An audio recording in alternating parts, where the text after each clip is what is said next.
Welcome to the Late Night with Chalky podcast. Friends and family, brothers and sisters, welcome to the Late Night with Chalky podcast. Woo! Our guest this week is an incredible surfer from LA. He's powerful, has a smooth style with a strong air game. It's full package over here. Did you witness some of that going down today? He ripped. He came in on like an 8.5, I'd say. But like most surfers that got the talent to be a successful pro surf career, you know, so life takes turns.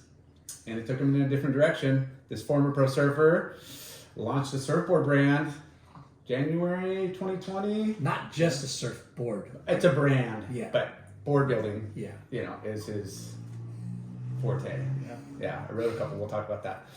And he built a foundation and inspiration from his family's construction business legacy. He has integrated authenticity, quality, hard work, and passion into his brand and craftsmanship of board building. So it is no surprise that he's had early success. And of recent, he's had a board review on stab.com. Congrats. That was huge. That's huge. Huge. Showcasing, I think, the modern twin. We'll talk about that too. We are pumped to hear his story, and we welcome Matt Pagan USA. Welcome to the show. Woo! Yes. Right on. Thanks, guys. Thanks for having me here. You know, Lar, I don't like to compliment you too much, but you're getting pretty good. That was awesome. I try. Yeah, like, are you sure you're writing that? Is Farrah writing it or Lily writing these intros? Because You know, it's. I work hard on it. Seriously, You know? who writes these? I put time. And, That was great copy. yeah. That was great copy. Great dude. copy and paste. Chat GPT or is that Yeah. Plagiarism. You can look it up, you guys. I just butchered everything I could find on that www. Yeah. No. Cut and paste. Cut and Yeah. paste. No, but congrats. Thank you. We always like to plug our sponsors first. You know, Shade Sunscreen. Bonsai bowls. Yeah, thanks Ryder. Bonsai. Thanks Joe Bard. Ashland Hard Seltzers. We got the variety pack here. Fruit punch, orange, pineapple, Ginger citrus. peach. Oh yeah, ginger peach and cherry lime. Dude, you guys got to check them out. Delicious. I got to do a pickup of Shoots beer. Yeah. Yeah. Shoots beer. Yeah. Caballero pools And spas. spas. Yeah. Yeah. So we're Earth kind of. Pack. Wow. Oh yeah, Earth Pack. Earth Pack. Neon Wave. Neon Wave. Thank you, Neon Wave. Supporter sponsors. What else is there? I don't know. Sorry, you guys. Clear Weather Brand. We don't say it enough. Thanks for the shoes and the sandals. Yeah, that's cool. Yeah, Brandon just dropped off a couple of pairs yesterday. Nice, dude. Yeah. Also, killing Foo Wax. Foo Wax. Yeah. Icky Sticky. Yep. Caliente. Caliente Southwest Grill, Northside Cafe. Yeah. I know. We had to shamelessly plug, and you guys are sick of that. Yeah. We'll drop some more later in the episode. But yeah, that supporters, sponsors, because they support us in the show. Thank Yeah. you. Thank you. Okay. Awesome. Now we got the business part of it. Banging. So are you Viking or what? No, actually, it's funny. Yeah, like the etymology of the name too. Is like that's like a whole interesting story we can get into whenever. But yeah, we're Croatian. Croatian? And, yeah. So the original last name is not Pagan. Oh. It was changed at Ellis Island, which is interesting because I think it would have been my great grandfather came like by way, came through Croatia by way of Mexico, snuck in, and then was working in the mines in Texas, and then he left his family, like for better life, better opportunity, and then they were going to come later. So he comes in through Texas, works in the mines, and then starts developing black lung, and they were like, hey, you need to change like the humidity that basically like move somewhere else. Yeah. And so apparently had like a lot of like. So is this like great? I think this would be great grandfather. Wow. I think. So they relocated from Texas to. So it was just him. Oh. So then he moved to Michigan. So I've got like some extended family in Michigan that I have no idea about. And then his wife and I think it would have been my grandfather's dad. They moved over through Ellis Island, but their name was, I think it was Pagan or something like that. And then they were like, cool, your name's Pagan. What was it before? So, yeah, I think it was Pagan, something like that. Pagan. Yeah. Yeah, I mean, it was pretty common Yeah. for people to come over that didn't really have. So in- Ellis in- Island, yeah. like in the early 1900s. Yeah. Wow. So like that's long lineage. Yeah. But a lot of people that came over Yeah. didn't know how to spell like in English. There's chicken scratch, and Yeah. so however it Yeah. looked is what it kind of went off of. Right. Because that's the documentation you got. Right. It's like, oh, Larson was 2 S's a lot. And and then Yeah. it just got kind of dropped to 1, and some are Ian and Owen, but For sure. yeah. Imagine how many family names are lost in history because of that. Translation or Yeah. whatever it is. Yeah. Because It's so like you interesting. said, like Pagan is so different, Yeah. but these Simplify it. they're Yeah. just like okay, yeah.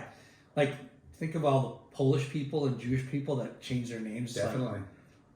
unknowingly or like wait, Knowingly to like escape, persecution and Yeah. Yeah. like it's crazy. Yeah, it's crazy. Yeah, but so you like, how did your family end up in Southern California?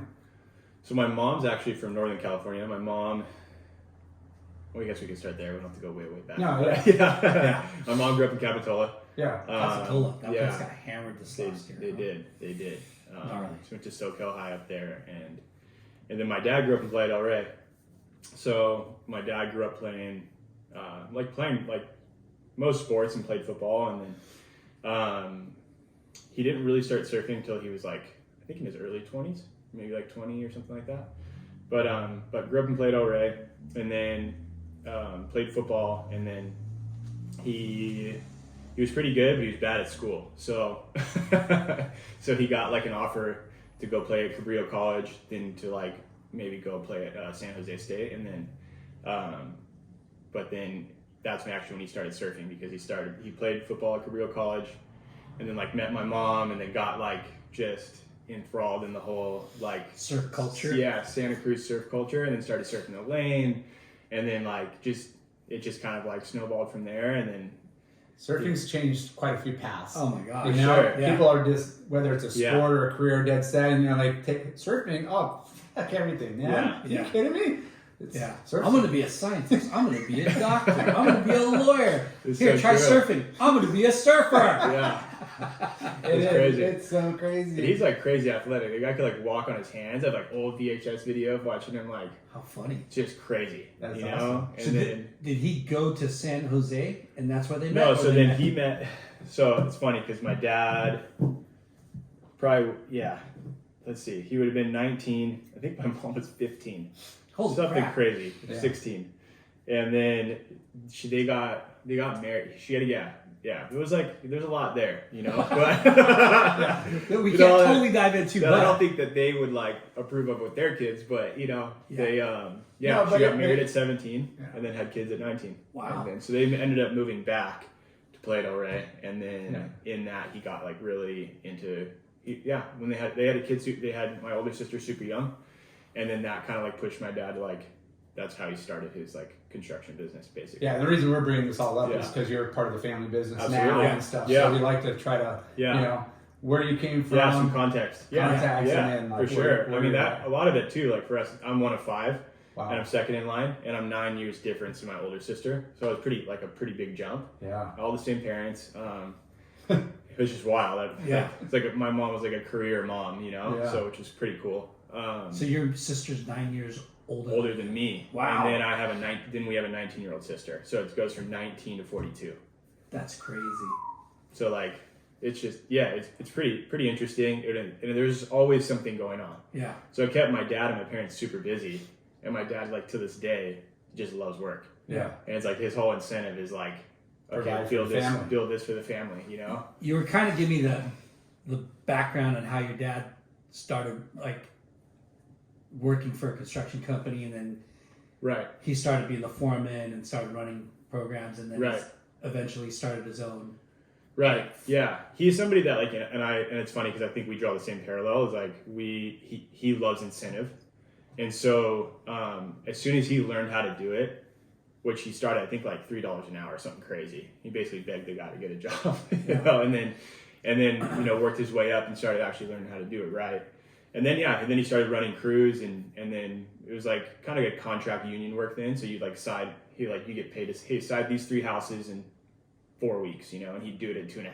Yeah. And he would bring like all the young like surfer kids with him, that were kind of like basically gave them an opportunity to like, hey, like, I mean, my dad was, you know, he doesn't do it anymore, but he's, you know, smoking weed and drinking and, you know, doing the whole thing. Yeah. But he was focused, this is like you know? 70s. Yeah. It's blowing right? up. Yeah. Totally. 70s were like There's like a construction boom. For sure. But to know a trade or, you know, how to, you know, handy with your, Right. you know, be handy. Yeah.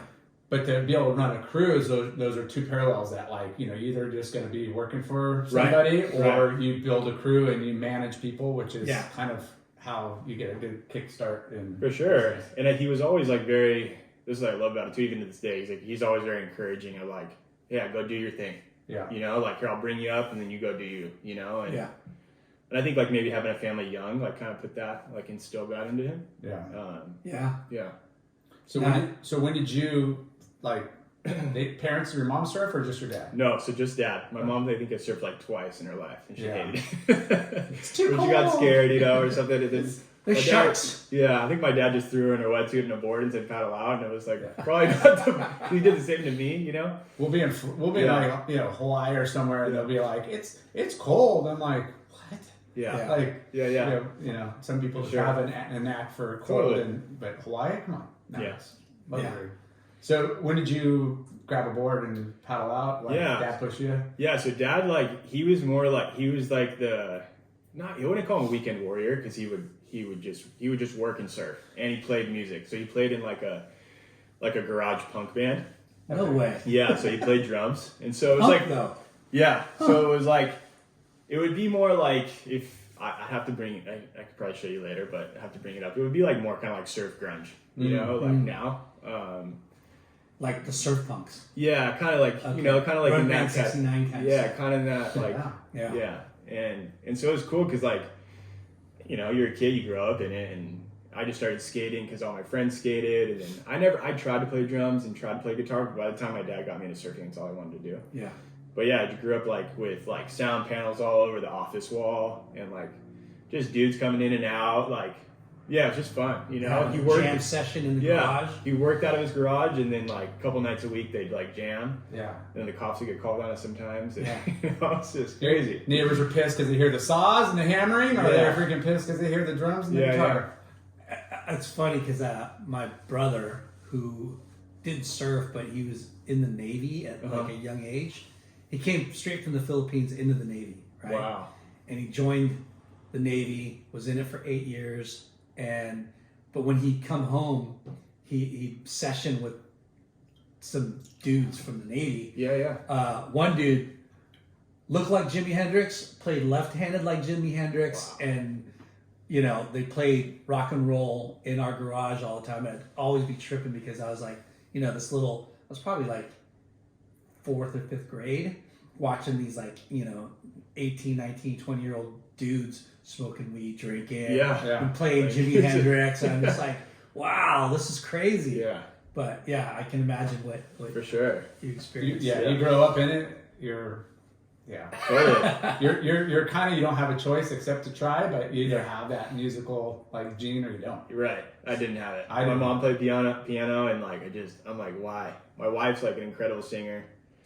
I'm like, well, I guess I can surf a little bit. So you're skateboarding, being a typical kid, and and I was like, and so my dad would like, I remember these days, he would go down and go surf El Porto, because that was like the local like place that was like the best, or Dockweiler, which is kind of like what he grew up surfing.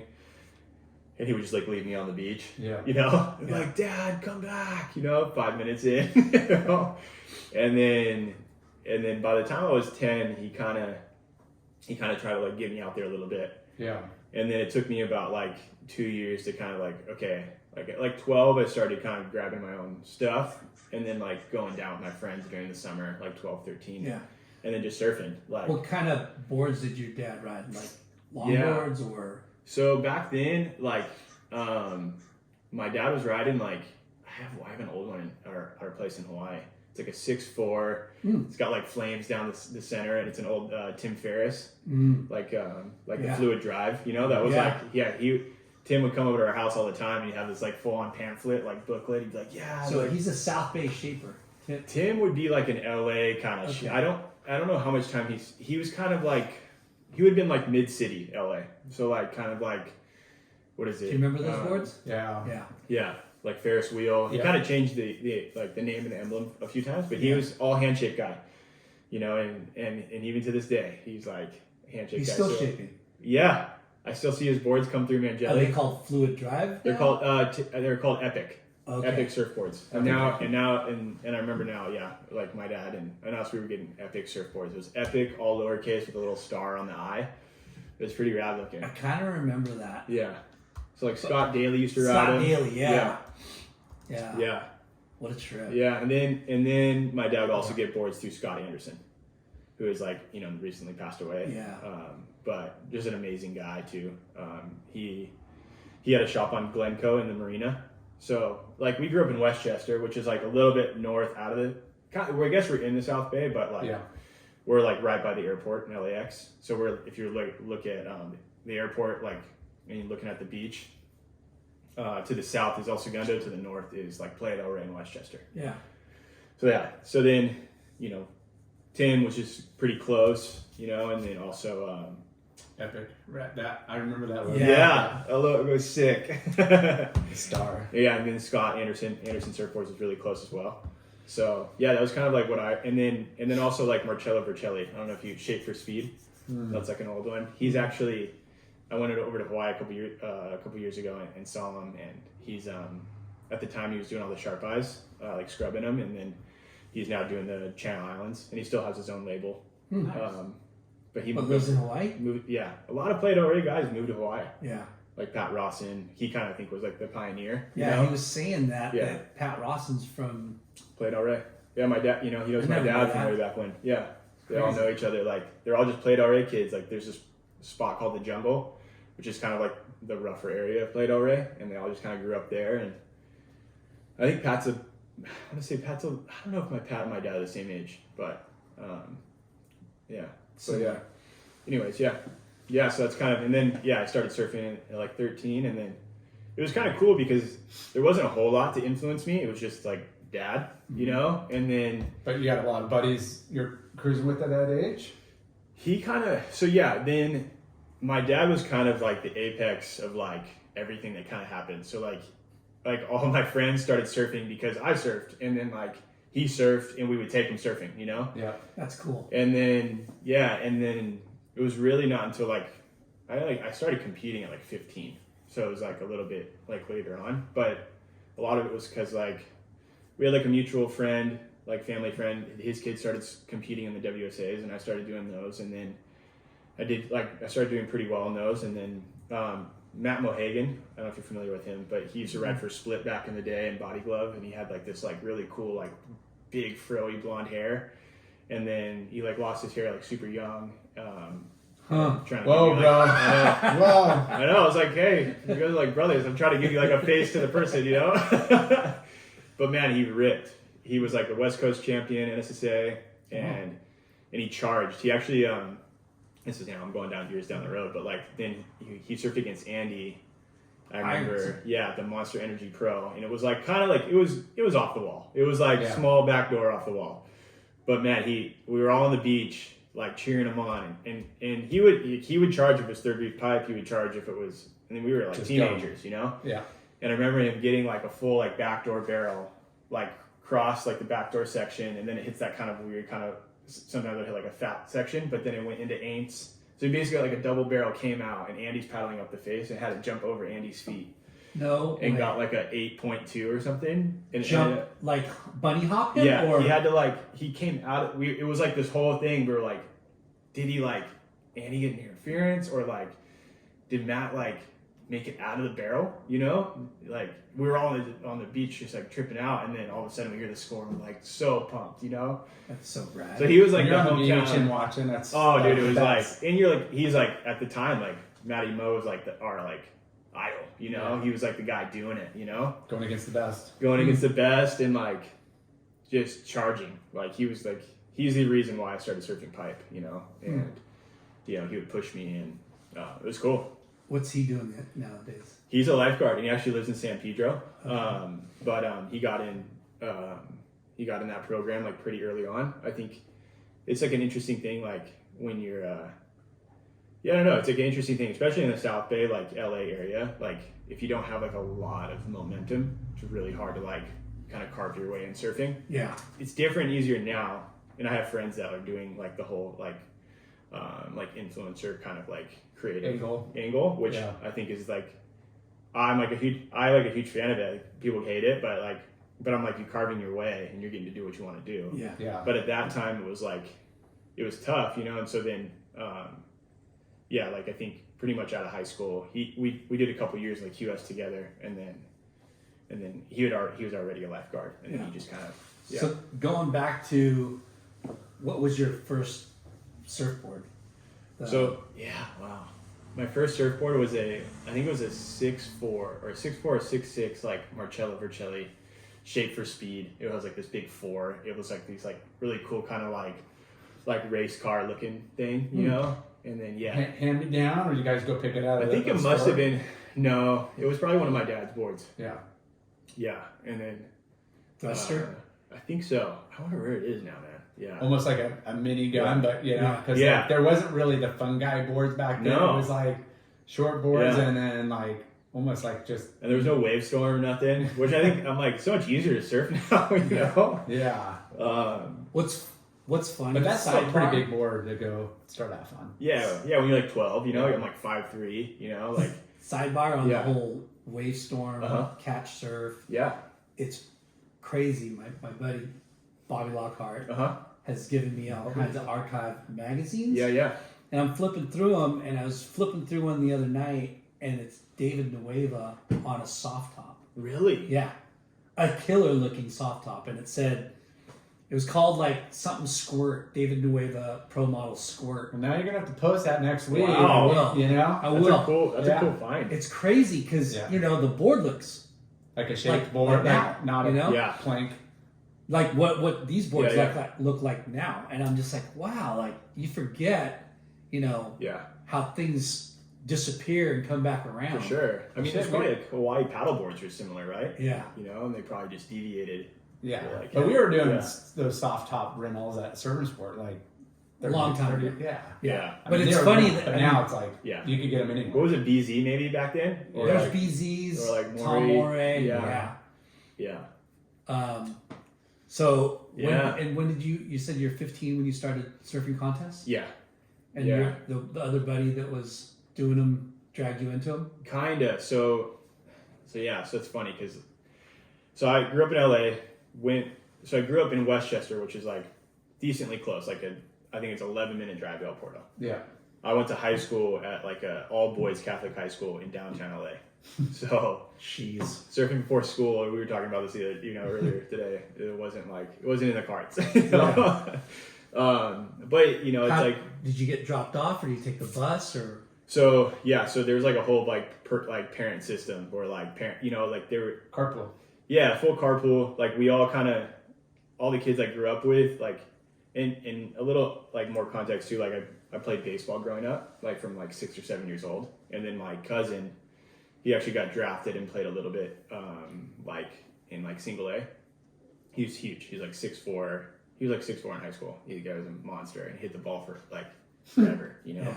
And then my younger brother played baseball, so it's kind of like cool. Surfing's great, but like baseball is where it's at, you know. Yeah. And then money, college, like it's like career path. Yeah. We were talking this earlier about like why don't there's more CT guys, and I mean, in essence, in like a nutshell, it's like just the drive to like want to compete. It's just different. The athletes like are gonna play other sports. You know, you look at like the World Cup, you know, in FIFA, and like soccer is way bigger, and it's been way bigger forever. Yeah. But America's had enough time to catch up. You would think, but then, you know, like Steve Nash, who like could juggle like a basketball like during during a game, he would have been an amazing soccer player. Yeah. Kobe would have been an amazing soccer player. It's just a different. There's not the. It's not the same, like, what's it called? Like. Well, I know what you mean. It's like a lot of the great talents are getting pulled into those other sports. Right. The momentum's like taking nobody's over. pushing surfing. You know, it's like kind of this little off the beaten path. Right. So for us, it was like, surfing's cool, but like you have this opportunity to go to like one of the best high schools in California. Best colleges. Like go take that route. Yeah. Okay. Then baseball will get you to the next thing. And then so the funny thing is like at 15, like or freshman year, I played like all stars. My dad never coached me. Like I was decent, and so I roll into like my freshman year of baseball tryouts. All my friends their brothers are on the team and everything, and then I'm just like insanely nervous. And so, long story short, like I get up to the tee where they're doing the hitting drill, and I'm like just shaking inside, just like. Bigly, so it's not, but in your eyes, so like, anxious, like almost like blacking out anxious, and so I get up there and I can just like sweaty palms, and I take a swing and I swing so hard I miss the ball off the tee. I mean, this is like basic 101, like I could have just like hit, I was so worried about like messing up that I messed up as bad as I could. You overthought it. So then I tried to finish out the tryout pretty well, and then one of the coaches, like we talk here and there on Facebook, and he's like, "Man, I fought for you," but the head coach was just, we're not gonna put him on. So and that's kind of the deal breaker coming in as a freshman. Totally. You've been playing. This is your gig. I'm good. Yeah. And you just crumble. Oh. Yeah. Oh, it was like heartbreaking. When the but it was also kind of like pool is strong. Then for sure. They're gonna. Yeah. It's Yeah. like survival of the fittest, right? For sure. I mean, there's people that mature at different ages, obviously, and we talk about just circle of friends, and if you have a buddy and a grade or two older, they're like, a whole different league of everything. Subconsciously, you probably did it on purpose. But, talking about intimidation is like, you got these like seniors. Is like, these guys are just, like grown men at that point. You're sure. like a 15-year-old kid. You're like, this dude's 18 almost. It's a bummer when you get put in that position because you probably really wanted to make the team. Right. But that anxiety, it's like surfing a wave pool or Kelly's pool. For sure. Like all these people got one shot, one thing. Yeah. All these people are telling you all this information. You're like, Right. Like, it's like relax. It's like fun. It's like you're one wave in the board riders against. Those are trippy, bro. One wave. Oh, I'm the way. I mean, fuck. Yeah. Do I call it? Do I know it? Do I call it? Do I know it? Like, what am I gonna do? Like, I have the beach going, half the beach going, no, and then you're just totally no. Yeah, the board riders is fun. So that tryout was So the pivotal moment. Yeah, that really like swing. That really swung the momentum. Then I started because I needed something to do, so I started competing, and then surf contest. Yeah, started doing surf contests. So then I started at the WSAs. And there aren't WSAs in LA. You have to travel north or south. Yeah, right? so Ventura. my dad put miles on down his here. truck. Yeah, so I drove from like South San Diego County to Santa Cruz almost every weekend. Now, was your dad disappointed, or was he like kind of stoked? So I think a mix of both. I think both and. I think he'll let him know one day. I would say now he's stoked, like fully stoked. Like we have a great relationship now. But he was like, okay, cool. I'm gonna like help pave the way for like this new thing, And so I was driving up, and then it was really cool because there weren't a lot of kids doing it. So it was like you were making friends as you go. I got really close with some guys in like the Leucadia area and that whole zone, and then like Dylan Perillo at the time we got close, and I got a Damo, his dad invited. Then I started doing the NSSAs, and then that's how I kind of met all these other guys, and dads meet each other and stuff like that, which is kind of cool to like look back now like and see it from like. You're watching two different storylines kind of like happen, the kids and how it's threading through, and I think that's like pretty cool to see. Like, I was so focused on this, but then, you know, my dad's like working hard, and like, you know, I'm one out of the 5 kids, but like he's making friends with these guys, and it was just cool because like him and Damo, like Perillo, talk all the time. And then, you know, Dylan, they actually invited me on like this Indo trip where we went to the Mentawais for like 20 days. Damn. And I'm like, this is super new to me still, you know, like surfing contests. But you're pro ripping, they're surfing. like taking you under, I'm like, under I just kind of took baseball like dynamics and like applied them to surfing. And, Wait, yeah. what? like work ethic, Okay. you know, like I took the same kind of like how I was getting good at baseball into surfing, and then studying, yeah, you know, being for sure a student of the sport. Yeah, and I was always like an advocate, which was hard. Like now it's just, I think we're in such a cool place now because I think everything is like has its own lane. But it was like not cool to train at one point, you know, and it was like back in the day, you know, it was like. Yeah. So you you kept it on the DL. For like, sure. Yeah. Like, wow, you're looking Totally. like you're kind of ripped. Or like surf coaches or anything like that, you know. And I'm like, it's cool now. I think there's enough room now for everything. So when you were younger, before you were surfing contests, you and your friends would just surf.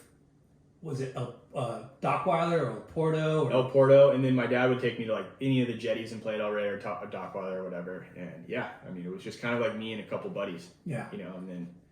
Now, we talk about this all the time, but Yeah. was there like localism at each spot, or did you face any kind of?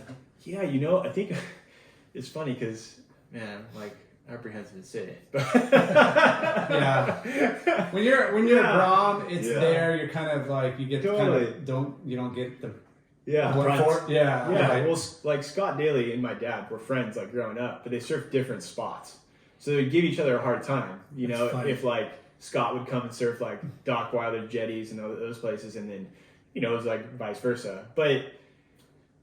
I mean, you've driven by Playa del Rey, I'm sure, 100 times as a rep, and you know that's not a premier wave. You know, so you kind of have to like, there's waves there. Stop fronting, man. Yeah, but apparently it used to get better, and there's like, and you know, it's one of those things like, oh, everything used to be better. Yeah. But like, there's actually like footage of like Sean Thompson talking about like him getting like one of his like best waves, like at the Dockweiler jetty. Like, there's like when you live somewhere, you know all the history. You know, so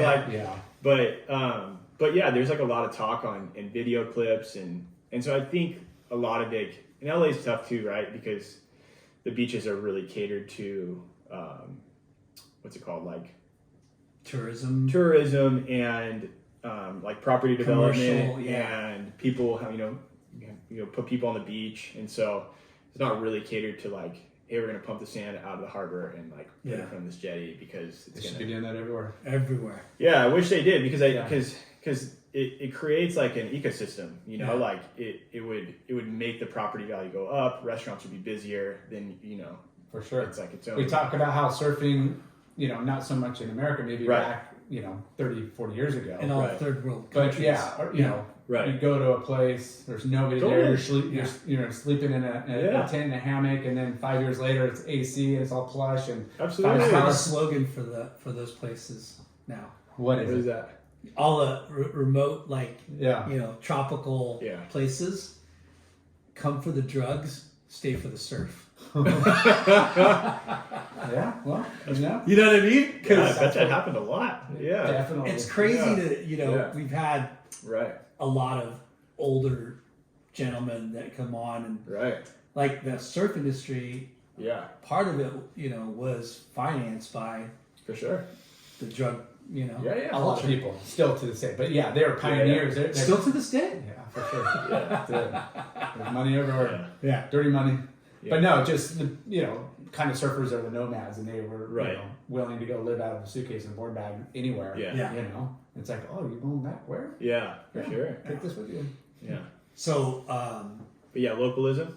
Yeah. Localism. Yeah. And then, so saying that, like, you know, I think, and like, it's just, people talk about localism now and how it's needed and everything. I just think I learned from someone who was a local, and I learned etiquette.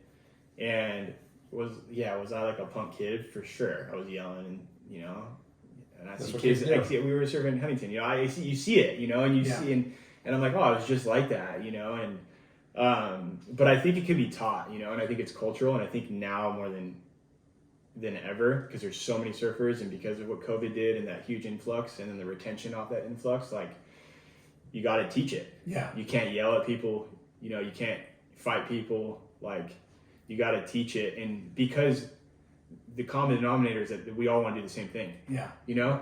And the common denominator is that we all are all human and we all want to hang out with each other, you know, like. Totally. And this is where we have a little kind of dispute. Is he likes to go down where there's not as crowded, but the quality of surfers. come on.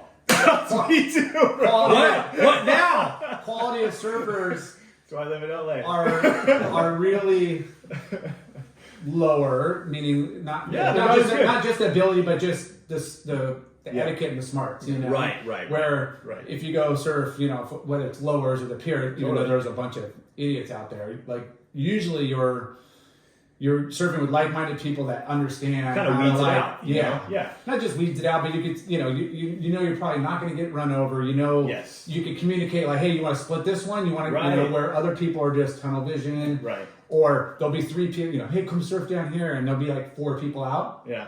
Somebody's in my way. I'm like, there's 4 people out here, and I finally get a good one. There's somebody in my way, and they're paddling the wrong way to where you're gonna. It's like we're being in the industry. Yeah. We're stoked to see more. Yeah, you guys should do the more podcast questions, themselves. right? You know, that's We such a get- crazy. We get dynamic. hit up a lot. But it's Coming like, one-on-one over here. This it's, guy. It's hot. It's so frustrating because you want to see it happen, but then you also kind of in the back of your mind, you're like, get the fuck out of here. Yeah. You know? Like, but I'll see you in the surf shop. one thing that we Yeah. want to advocate is like these surf schools, right? Right. That's the start, Yeah. right? Uh-huh. Where they're learning about surfing. Right. But the surf schools should do a little bit more extra and kind of teach them For sure. the etiquette and Right, kind of teach them like, hey, I'm going to show you how to surf, and since you're a beginner, you know what I mean? Like, stay in these zones, not in these zones next to the pier. Yeah. You know, where I think some may do a little bit of that, but yeah, I mean, most people just, you know, it doesn't free, seem like it grab does it. it. No, Yeah. grab a board, Yeah. Doesn't stick. grab a board and go out. And it's Right. like, oh man. Because there's Right. so many times that, over the, especially the past couple of years, you'd be paddling out Yeah. and it's pumping or it's really good. And these guys that don't even know how to carry a board paddle out right into the middle of all of it with just all sight, which are, you want to encourage it, but not right there. Right. Like, go down the beach, bro. Right. What's up, surf turkeys? What's going on? Yeah. Woo! Aloha. No, it is. It's frustrating. It's everywhere. It's not isolated sure. to any part of No, like. yeah, you you're know, right. Like, I want to give a plug to Almond Surfboards. yeah. We had Dave Ali on Yeah. the podcast before, but he's actually writing books for Surf beginning- etiquette. Bro, Yeah. their website is awesome. It's insane, right? And I for us, like as a brand too, I think that's the future. If you're gonna do anything in surfing, like, and you're kind of small and you can do it, Yeah. like he's not small, he's bigger, but like I think what he's doing online, like I geek out on all of his like Yeah. writings and PDFs, and like I think it's like he's It's teaching pretty cool. people. And you know? he said that he has me to thank for pushing him into those directions. Really? Yeah. Yeah. You know, you have that. You know. Yeah. I love that. Why though? Why did you bring that up? You know what? I'm so interested. Because Yeah. we're talking about etiquette. Yeah. And They have a soft, hard board Yeah. brand, and, Right. and you know, I'm sure he's getting those type of people in For there. sure. But and it's funny, like one of the conversations I've had with him, either on the podcast or at his shop, they were going to go film a commercial. Have you seen their commercials? They're super creative and funny. Yeah. And I think I remember telling, dude, you guys should make a commercial and make a funny parody on etiquette. Yeah. You know? Yeah. Because you guys you have the sense of humor. Right. And you have like the aesthetics. Like Yeah. you guys would be awesome to do that. So I don't know if he's done a video yet, but the books, I think, stem from that. surf tips and articles. Yeah. Yeah. Yeah, that's cool. I'll check it out. Yeah. But back to you. So you started surfing contests. Did you have early successes, or was it Yeah, a yes and struggle no. or? The WSA, WSA is different now, right? Is Yeah. there still WSA? Yeah. Okay. Yeah. It's different. It It's was kind like, of, sorry, WSA, yeah. I think NSSA is the most kind of, Yeah, but then there's the WSA Primes, which Yeah, is like that's right. I don't know. is how that WSA works. Prime the same as USA Prime, or is that different? I don't know. Yeah. I know. I think it's changed a bit. At least when I was doing it, I have no WSA idea. was like the feeder into NSSA. Okay. And then so I did well there. Like at one point, like I won like a bunch of things. So like Nice. the West Coast champ, the West Coast WSA champion and stuff like that in open men's and juniors, which was cool. It kind of gave me like a cool little baseline to work from. And then I started jumping into the NSSAs, which it would like peak and valley, like super hard, like and I still struggled with all of the same nerves, so it was like, I'm good right now. Yeah. Nerves? But nerves. The liquid Yeah. So I'd still struggle with those same nerves, and so it'd be like missing the ball off the tee one heat, and then I'd make like an open men's final, and then I won like a couple NSSA stuff, and I won like it was like me and Michael Dunphy won the it was like Michael Dunphy rips. But I think for me, it was like, oh yeah, cool. Like you did all the events. Here's an award. I think it was the Outstanding Effort Award. It's like one of those like. He showed up to all the events. Yeah, Yay! for sure. But it was cool. So then I did that, and then so I kind of always like looked to the next thing. So then, as soon as I was kind of aging out of NSSAs, I had already started to do like junior pros. And then I made a final in a junior pro in Santa Cruz at the Lane. Like Mason Ho won it, and then there's a couple other guys that were in the final too. And then it kind of just kind of like, what's it called? Just kind of progressed from there. But nothing like, I never really had like a breakthrough result. I mean, making a final at an ASP event at the time, it was ASP, not the WSL. It was pretty cool. Like going, being on like the podium and stuff. And What event was that? that was the Coldwater Classic, I think. But it was a junior pro, and I did the QS as well. And then I think I did some QS events. I think at the time I stopped competing on the QS when I was 23, I think. But I think like 21, 22, I was like 150 in the world, and Slater was number one. So it was like the one world rating, So I was like, cool. It's not where I wanted to be, but Yeah. But you got to travel. You I had had to to do travel stuff. and do that stuff, What, like when you're in the NSSA, like Uh-huh. just getting out, WSA, what was your like first sponsor? Did you guys? Caton. Nice. Yeah. Nice. Scott Waring pulled me in, and he kind of gave me like the first taste of like how like a surf company works. He like brought me in, gave me like, he's like, give us feedback on this stuff, and so it was, and then I got to know Chris through that, and then I started surfing for Jax because of that kind of that relationship. But then I think I was talking to you earlier too about like the whole like Kevin Dean thing experience, where it was Dean Sports Consultants is DSC. So Brett was like the guy. This was before the world. This was before I think before the World Tour, before the two U.S. Open titles. Yeah. And then it was Sean Ward, and then Brandon Gilmet, and like those were like the three guys that we all looked to. And so being from LA, I was like the only LA guy that came into the Orange County bubble, and and kind of hung out with that crew. It was like me, Christian Saenz, who's a little younger, Derek Peters was in that mix. Who else is there? Such a trip. Yeah, so Because I've seen that logo, in the parking lot over the years, but never really like knew what it was. Yeah. And it was basically coaching, right? Yeah, so Coaching Kevin's a physical therapist by trade. And then just had a heart for, I think he must have saw some patients, that come through. And then he was like, wow, the surfing thing's awesome. So he would show up at like 6 a.m. And I would drive from like LA to Huntington during the summer after I graduated high school. And I would train with him. What we would do is he'd film for like an hour. Yeah. And so we'd be filming constantly. And then once a month, we would do like a video review. And so he would compile all the guys' footage with Brett, with all those guys. We all surfed together, and then once a month he would bring in like Ryan Simmons when Ryan was working at Lost, Chad Wells when he was at Quick, and then Micah Byrne, And then through that, so then, I was just getting better. That's how I really got better at surfing. And so I was like taking the same like baseball principles, I was like, work hard. Like there's the only way it's going to work. Yeah. And then I started working out with like Ian Cairns and Kanga, and he was hilarious.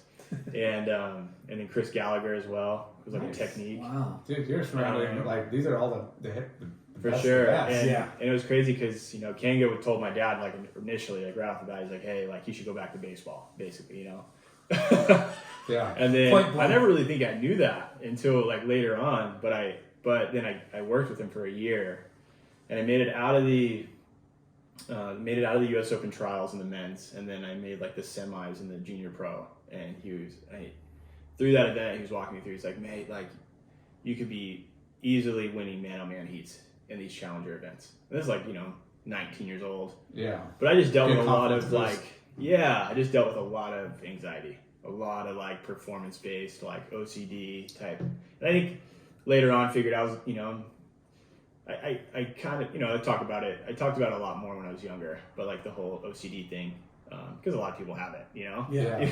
But at the time, I was like, no one really talked about it.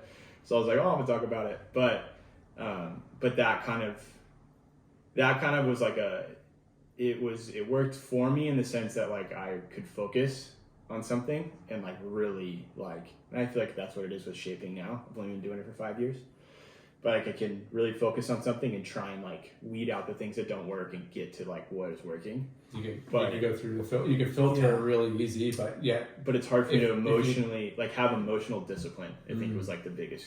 Yeah. And it's funny when you said OCD, I'm like, God, what does that stand for again? Obsessive compulsive disorder. Right. And training is obsessive compulsive disorder. You know what I mean? Like, because you're training and you're doing the same thing over and over and over again to make it so it's not, to make it to a point where it's all instinctual. Right. And everything kind of just happens naturally. You don't have to think about it. Right. And it's funny. I forget what I listened to. It was a podcast on, the swimmer. Michael Phelps. Yeah. He talks about how he would train so much, and then his coach would give him like this tape, a musical tape that was timed, and like he knew the times, right? And then they would train, and then it got to the point where it was all instinctual, like he how many strokes it took to get to one side, right? Yeah. And how fast he should be going, and all that stuff. Where he goes, he's breaking down the rhythm. To the sound of the track. Yeah, and then also like watching video, which keeps them from just thinking about everything else. Absolutely. Where you block everything out. Yeah. And he said, like when he go into a race, he said something like, "Watch the tape," that was his like cue word, trigger word for him to like focus. Yeah. He's like, "Watch the tape." And you're just like, what? Yeah. Like, what the fuck? Like, watch the tape. Yeah. It's pretty cool though. That's like, rad. Yeah. That's so cool. Yeah, you gotta, that could be a plus though sometimes. That filter out the noise. Yeah. You gotta replace it with something. And, for sure. And guys that know how to do that for sure. Yeah. But the anxiety part of that's the hard part of for sure. competition, right? Yeah. Yeah. Because it's like you can practice as much as you can. Yeah. But and sometimes it takes that edge off, but then sometimes it doesn't. Absolutely. Right? And I think it was like the control aspect, like always trying to like micromanage every single thing, and I think, when I really found like a lot of peace with it was like, just like started kind of like letting, kind of like just being able to be okay with letting go. Yeah. And because a lot of the contests that surfing contests was so interesting to me. I just did like our board riders event. It was the first contest that I've done, like besides our West Coast board riders event. I did one of our South Bay board riders events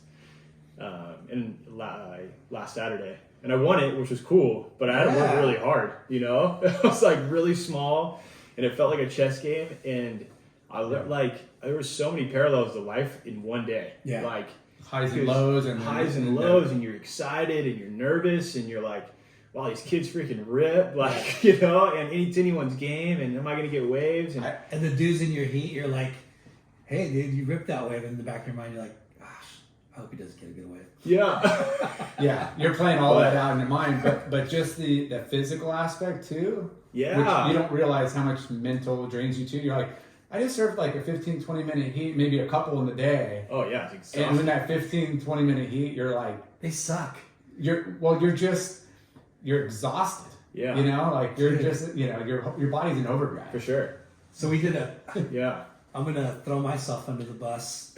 We did a Board riders. board riders, inner clubs, you know, You call didn't it. catch a wave. Bro, I surfed. It was good size. Yeah, it's like Celia It was High. windy. It was shitty, but Yeah. there's some waves. Yeah. And I was riding a 5.5, you know, groveler. Yeah. And I'm like, shit, I need a bigger board for the next heat. Made it out of the first heat. Waxed up a brand new board. Killer. Wax job was killer. Killer wax job. And I'm thinking, yeah, I'm gonna fucking rip this board. I mean, this board feels amazing. It's my step up. Yeah. And I'll be able to catch waves. The drift was so bad, I freaking paddled out with, you know, the competitors. Right. And I got sucked over into the impact zone. Took a little extra out of me, made it out, and I'm huffing and puffing. I'm waiting for a good wave to come in. One guy gets a wave, another guy gets a wave. I'm paddling into one. I look over, guy's already dropping in. So I'm like, fuck. Didn't catch one wave in 15 minutes. Gosh. 15 minutes is hard, though. I didn't. Oh man. Talk about like, Yeah. oh, Yeah, that's rough. brand new board. The conditions were challenging. So and challenging. I got lit up too. Like Yeah. paddled. You out. won the thing. No, I know, but I just and I paddled Yeah. out, and then I'm like, oh, it's sad. I tried to duck dive. Right. It blasted. It ripped the board out of me. I was so caught off guard. I thought like, oh, I thought that only happened to me. yeah. And then next one I bail, I got like a three on the head. Yeah. And then I barely made it through a couple, and I was just like, Yeah, it was. I hope I get a good. My first one's good because I don't know if I can make it back out. Like Huntington's is. It's It was a breaking at the powerful- end of the we've pier. surfed it many Yeah. times. It's like a powerful wave. Yeah, it's like deep water. Deep you know? water. Yeah. But the swells we had, you know, the big north Yeah. over New Year's Uh-huh. or whatever weeks has the sand. It's breaking out past it into the pier. That's crazy. So it's like where we're normally kicking out on the Totally. outside break is like where you're kicking out. You know, where the Yeah. takeoff is now the kick out. You're like, it was just a Yeah, lot that's of crazy. water and movement. I was like, fuck, this is a lot of work. 15 minutes, like I said. It was Yeah. like, Yeah. I gotta start working out. Plus your adrenaline, plus sure. whatever. So Yeah. Back to you. back to you. Competing. What was your like first surf trip? It would have been that Mentawai surf trip. So Oh, shit. yeah, so I was like, yeah, I think so. Or maybe it might have been either, you know, it would have been Hawaii probably before that. Yeah, it would have been like North Shore. Wintertime. Yeah, because then my dad had one of the guys he had hired on, like when he was doing his construction stuff. Kevin Horn, he moved over there and basically started framing houses over there. Yeah. And so we would go over there from like time to time, especially when I started surfing. It kind of gave us all an excuse to go over there. So we'd surf Turtle Bay and Yeah. like, you know, Ease your way into it. watch pipe, you know. Yeah. And so, and then he took us out to Sunset once. So yeah, that was like probably the first surf trip. And then It's kind of yeah, like, you know, we talked to other people about surfing North Shore. yeah, And you know the first times, because when you right, you know you look at it in magazines, you watch it in videos, Right. and you're like, holy shit, here I am right, at Sunset Uh-huh. or Pipe, and you're just like, you know, that anxiety of like paddling out, Yeah. especially if it's crowded yeah, or if it's, you know, for sure, overhead. You're just like, holy shit, like yeah. Yeah. That place is no We joke. we were groms. Like I remember going over like, and we were just naive or stupid or whatever. We're like, oh, Yeah. pipe or whatever. It's like bombing second reef, and we're like, oh, easy paddle out because it was really west. We're like, oh, easy Yeah. paddle out. So we just Yeah. get in all of a sudden like, what are we doing? Like, we're just like Crazy. Yeah, you find yourselves in over your head, but you survive. You're like, wow, that was gnarly, and you don't. There's no surf reports like, oh, it's this big. You don't even think about it. Would you call the number? Do you remember No, that? we were just like the buoy. You No, call the we buoy would just number. we just show up on the beach with our two boards we had, and we were out there. Yeah. And it was fun, but as you got older, it would be swell reports, warning sure. reports, like what's going on. Yeah. Ooh, it's gonna, It got more in your head, like older. Older. No, you totally. Yeah. I remember Dane Gudauskas had a journal. He may still have it now, but because he was really good friends with Nate, he had a journal of like all the best sessions. I thought that was so smart then, right? You write down the swell, angle, period, wind direction, all that stuff. Yeah. And over there, it's so important because So important. The swell degree, just a couple degrees over, and Right. Some places flare up and some get completely missed, and it's really Yeah, tricky. it is tricky. Everything's it swells. Yeah. I'm like, nah, not everywhere breaks. Yeah. Yeah. So what boards were you riding? Then Yeah. in Hawaii, I Well, think I was riding the. When you started competing, what Was I riding? I spent most of all in high school, those younger teenage years riding Roberts surfboards. nice. Yeah, so I was all over the place, man. Yeah. Lived in Westchester, kind of in the South Bay. Surfed up at points. Yeah. Trained in Orange County. Got boards from Ventura, just developed a really good relationship with Robert. And I think it was just kind of being able to travel up and down the coast. I was able to meet people and Robert just dominated that age range. He kind of still does. I was just gonna which is say, a really building boards now. I'm that's a really hard thing to do. Yeah. I was just gonna say because we had Dimitri Polis.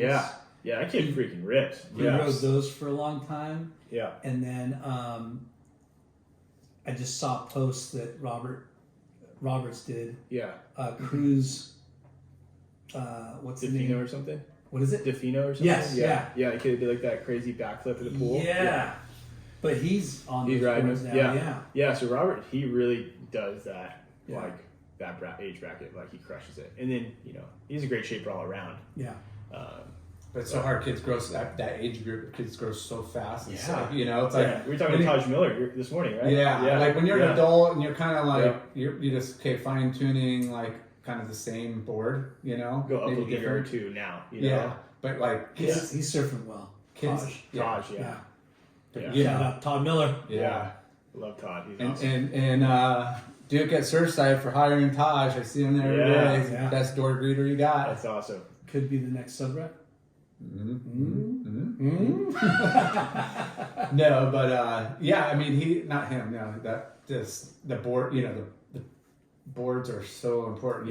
But the kids don't really know what they want. They lean on the shapers, Right. To kind of For help sure. educate them. And some are really Yeah. good at it, and some Yeah. aren't. And I think Robert has got a really good grasp of how sure. to communicate and make the kids feel involved and have a voice and Absolutely. educate them at the same time. Yeah. Most shapers are. Most of them I haven't. I was Had at a lot of good a shapers. wedding in Cambria and drove home on Saturday when they had the board riders event. Oh, yeah. And SC I just Street? wanted to stop by and say hi. It looked chocolatey. It was good, I guess, in the morning, but by the time I got there, the wind came up and it did look like it got more chocolatey. Yeah. But I never met him in person. Robert, yeah. Big dude, huh? Big dude. Yeah. 6'4" or something. But it's so rad to see the whole West Coast board riders, U.S.A. board riders keep just, Right. becoming, so important for the surf community and industry. Absolutely. Yeah. Yeah. So tell us about your QS experience. Yeah, it was fun. It was super fun. I think I did it from 18 to 22, 23, something like that. And then Got to travel all over the world. got to travel all over the world, which was rad. Surfed in Scotland. You had an event in Scotland? Yeah, it was freezing. It was so cool. Did all of Europe, which was awesome. Let's see, where else? Australia, went to West Oz. let's see, went to Tasmania, did Japan once. We're in the middle of nowhere in Japan. And then East Coast. I really liked the East Coast. That was fun. Waves, Virginia Beach, Yeah, Jersey. yeah, but I just like the familial sense. You know, I felt like Well, the surf culture over there is, it's like the West Coast. It's super ingrained in the communities Yeah. and stuff, but the people Right. are just so yeah, chill So compared chill. to like here. You got all this expensive real estate. It Right. brings in all these other kind of like cultures and different people Yeah. from different backgrounds. Over Yeah. there, it seems like, wow, all the people that are beachfront or whatever are just diehard like surfers or beach Yeah. goers. Yeah. It's a different like kind sure. of beach culture, it's true. and their people are cool. Yeah, I like the East Coast too. Yeah. Just Yeah. wish there were better waves. yeah. And then, They get good waves. You They guys do. just Yeah. we don't Yeah. like to pump it too much because yeah. But yeah, then, Over the past couple of years, though, gosh, man, it seems like New Jersey, New York, gosh, those places all the are hurricanes, yeah, lighten up. yeah. lighten up. What like places were your like favorites? So like Europe, Portugal, France. Yeah, Spain. I think like anything that had culture was cool because when you're in LA, it's kind of like a melting pot of so many different cultures. Yeah. So I think for me it was like, oh, this is like when we went to France, like went to Paris for a couple of days and checked it out. Like then Made the most of it. You're like, yeah, let's for go sure. check, do a little So, sightseeing. yeah, and then just all of France and that whole zone's so cool because all these really fun beach breaks and stuff. And then I liked competing in Hawaii. I liked competing at Sunset. Like I made a couple of quarterfinals at the HIC Pro there, and then I did the like Eureka that left in Chile. Like I had a couple of really good heats there. Scary wave. Is it really? Yeah, it's a really heavy left, like barrel. Was that the spot? They had the world tour there that one. Yeah, like Search. that. It was a search. Yeah. Pretty heavy. Yeah. So I did that event. I liked those events because they pushed me. It was like Yeah, not a typical beach break. It's something like yeah. Did you have A a little bit travel more- partner? Yeah. So it kind of changed. Like Jason Harris would be a kid like from this area that I traveled with. Huntington, yeah. Yeah. You wrote for Analog. Yep. Yeah. Yeah. So I traveled with him a bit in the beginning. Again, Matt Mohagan. And then later on, because it's not cheap. And Yeah. B, it's hard to lose all the time. Like yeah, and it's people emotional. don't continue for different reasons, one way or another, right? But then I kind of like stuck next to. So then when my dad had the house in Hawaii, when he got that, Nate Yeomans and then Austin Ware, and then a couple other guys. Like remember Zach Keenan? Yeah. Yeah, he was like the first batch of like the crew that came over, Awesome. and they competed at like in the Triple Crown, which was like like I wasn't even in the conversation. I got in 1 year, but being around them, then Austin Ware became like a coach mentor, and then so did Nate. So I got to travel and do like some of the Prime or Challenger series events with them like later on. So they became kind of more of the like mentor figures, but also I got to travel Yeah, with them. easy, Because cool it's dudes, ripped, mid Right. heights, stuff. Yeah, there I was, want like- to hang out with these guys. For sure. And it was like a lot of relational equity because we got to like hang all the time, Yes, like in Hawaii and like which is a big part. for sure. Yeah. Like you want to travel with guys that one maybe have a little bit of experience on the road, Right. but like these are people like you're sharing everything with, Totally. And For sure. So it in, makes Europe, sense. in Europe, it's tight Yeah. quarters. You're in a little Fiat with 4 board bags. Yeah, You're like, dude, okay, it's crazy. Seriously, 4 board bags. I remember those days, man. Like, there's no way it's legal now, Yeah. yeah. Uh, How much extra insurance? Because we're going to definitely dent the roof of this car. Yeah. Then travel with Nat Young a little bit too in Europe. Nice. Yeah, he kind of just elevated. Hey, hats off to Nat. I know, Nat, man. dude. Making He's it got- back. just making it back and having 2 good results in Hawaii Yeah. and setting them up because Yeah. man, he rips. Yeah. He's just such a like genuine human being too. Yeah. Like, I think he's so good for surfing, especially competitively. For sure. he's- Yeah. Workhorse. Yeah. And he Yeah. rips like For sure. So good. Yeah. So, was Caton your sponsor the whole? So like Caton happened, and then when I was about 20, or maybe Caden happened, and then like I think I was 17, and I was like $250 a month. I was like, cool, I'm getting paid to do this thing, you know. And still in high school, and then Body Glove kind of happened a couple years later, because Scott Daly was the VP of sales at the time, and then he knew my dad, and so we kind of just In your South Bay guy, or relatively. Yeah, I mean, I'm not like I am. Bay. I'm in the South Bay for sure. You know, can't pretend I'm not, and I love the South Bay. But it just was different for Body Glove to for have sure. those Well, guys. like, you know, I think I was telling you guys I was listening to the Greg Browning one on the way down, and like what like polar opposite, like, I mean, he's grew up in a different time, but like, yeah, I didn't grow up in Redondo and Hermosa, like it was just different. So like, but Body Glove owned all of that, like real estate and people, and like everybody knew Body Glove. It's still to this day, it's different now, but but then, you know, and then the history, like everything felt really tangible, you know, so you wanted to ride for Body Glove, like being in LA, like that was like, okay, cool, like I'm making steps forward. Yeah. So then, and Body Glove's like corporate office was right there. Yeah. It goes right by the brick wall. Yeah. Yeah, it's a really cool spot. Yeah, I think Greg, when I was listening to Greg was talking about jumping in the dumpster and getting like stuff for his G.I. Joes, I think it's hilarious.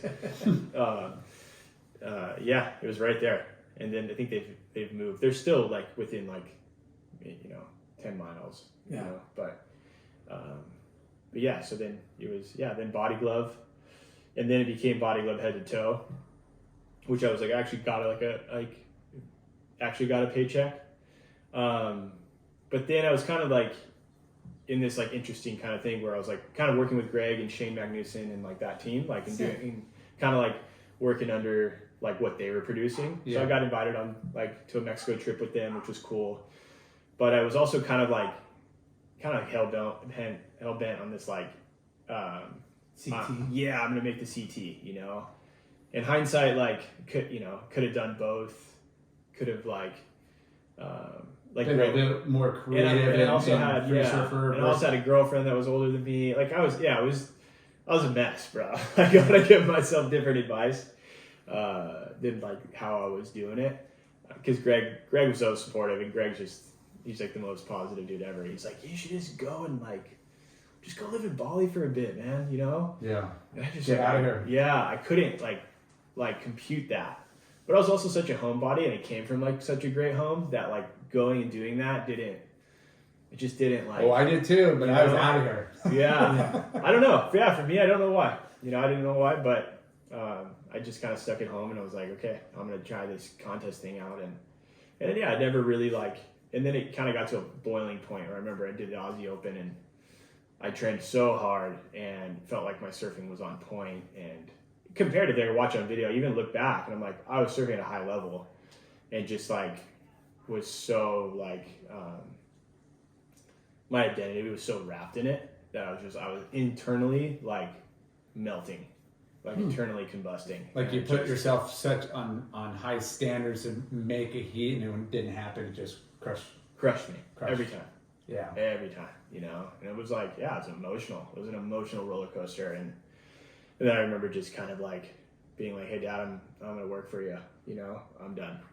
Wow. You know, and he's like, and at that point too, we have a great relationship now. It was tough then because he was kind of like a soccer dad. Yeah. You know, and he was like, "You're doing it wrong, son." For sure. I was more afraid of like losing what he thought than what I thought. I'd lose events, and I wouldn't even. Sometimes I'd be like, "Oh, I feel less pressure," you know. But pressure is good because pressure makes you better, you know. It was the association and like again like the emotional discipline of like where I was like, okay, do I really want this? I think I do. I could have done things better, but ultimately he was like, okay, yeah. And then I think that for me it was like, oh shoot, like he doesn't support me anymore, you know. He's not like backing me like emotionally, you know. I was like, okay, I'm gonna do this then. Then I quit. Did a couple events here and there, and then I think I was like 23, something like that, 24. And then I started working for him. And then at that time, the Body Glove thing kind of fell apart, and no sponsor. And then what I really wanted to do was like start making, so coinciding all of that time from like 17 to like 23, my younger brother, he's the man. He's 5 years younger than me. He started baseball guy. Yeah. Yeah. He What's his name? quit Mike. Yeah. He quit baseball. And that like rattled my dad even more because he was better than me. And he probably could have played like D1. He was getting letters. And Surfer too. No, Not he surfer. he can surf, but he's a cinematographer, filmer. Loves it. Still does it to this day. But started in the surf industry. He started by like filming me. I remember there's like videos of like he had a buddy on the beach filming me, and then he was in the water with like that old like Surfline camera that you could buy, the yellow one. Yeah. Like it was like a little video camera. He's Yeah. like on a boogie board in the water holding. It was the best thing ever. How funny. And it was like I told him a couple times like, dude, you want to surf? Like he's like, no, I want to film. It was just like this really cool like Bonding, like you want to be in the for water. 10 years we did this. Wow. And then like that to me like Did you ever make an edit or? we made a bunch of edits, so obviously not that good, but no, we did a bunch of edits, and then he got hired by Stab, so Damien Farrenfort, who I met, Duma, who I met actually in Hawaii, and he brought him, if you remember, they met him off the wall, but he's just like the nicest dude ever. Yeah. And then we all kind of became friends because he ended up moving to LA, and then he hired my brother because my brother was making like cinematic films. Like real movies? Yeah, like we were like I would narrate it in one of them. And then What kind of movies? just like a bunch of Vimeo stuff. Like just kind of we would do like Hawaii, we would do one on Hawaii if we got good enough waves. But surf related? Or? Yeah, surf related. Yeah. Surf related. Sorry, I'm just pulling up some videos. Matt Pagan eats a stranger's surfboard in Indonesia. Yep. There's that one. It's a what? Board guy trying to duck dive in the board just flings and hits him in the freaking face. Yeah. You? Yeah. Yeah. We went to This the to you. yeah. Sorry to interrupt. I was just like, No, you there's some started good stuff talking on there. about Yeah. like edits and films and stuff. Yeah. There was one called Reach that we did that actually, at the time it was like, we were two like kids like trying to figure it out, and we got some like, we did like a movie premiere and everything, and it was cool. All right. So then we started doing that, and that's what I kind of just focused on, and then worked construction on the side, and then I did like surf coaching. I worked the cousin that got drafted, he ended up like working, being the head carp at the Forum for like the local union. So he hired me on for jobs there. So I had like 5 jobs at one point, and like trying to facilitate like what am I trying to do, Yeah. And then I just started making like content. I kind of became like the LA kind of like surf guy that was doing videos and stuff. And so I was trying to be, and then Just think if you would have done that 5 years previous to where, the Yeah. highs and lows of the competing wouldn't have been maybe as drastic. Right. Because you would have had a better balance. Right. And then That's what I did, Lyndon. For sure. I didn't make many Yeah. heats, but I had a nice balance because I was. And I love that. And I think that balance is so cool, and then that was that kind of brought me back into like our kind of like industry. So then, Steve Mydroth? Yeah. Rep? Yeah. So Mido, he was the guy who like we had pitched this whole idea too, where it was like you can make so much money doing like these being a surf coach this summer, and I didn't want to run a surf camp, know, and I didn't want to babysit, nothing against that. Like I was young and I wasn't at a position to do it, but then he was like, okay, let me help you. So he kind of like managed me, like Nice. in essence, like, Dude, what a trip. and then he got me sponsored with Maddox. So then I met Brian Dunlap through that. Yeah. Yeah. And then I Mike, worked there. Yeah. You do. Yeah. Okay.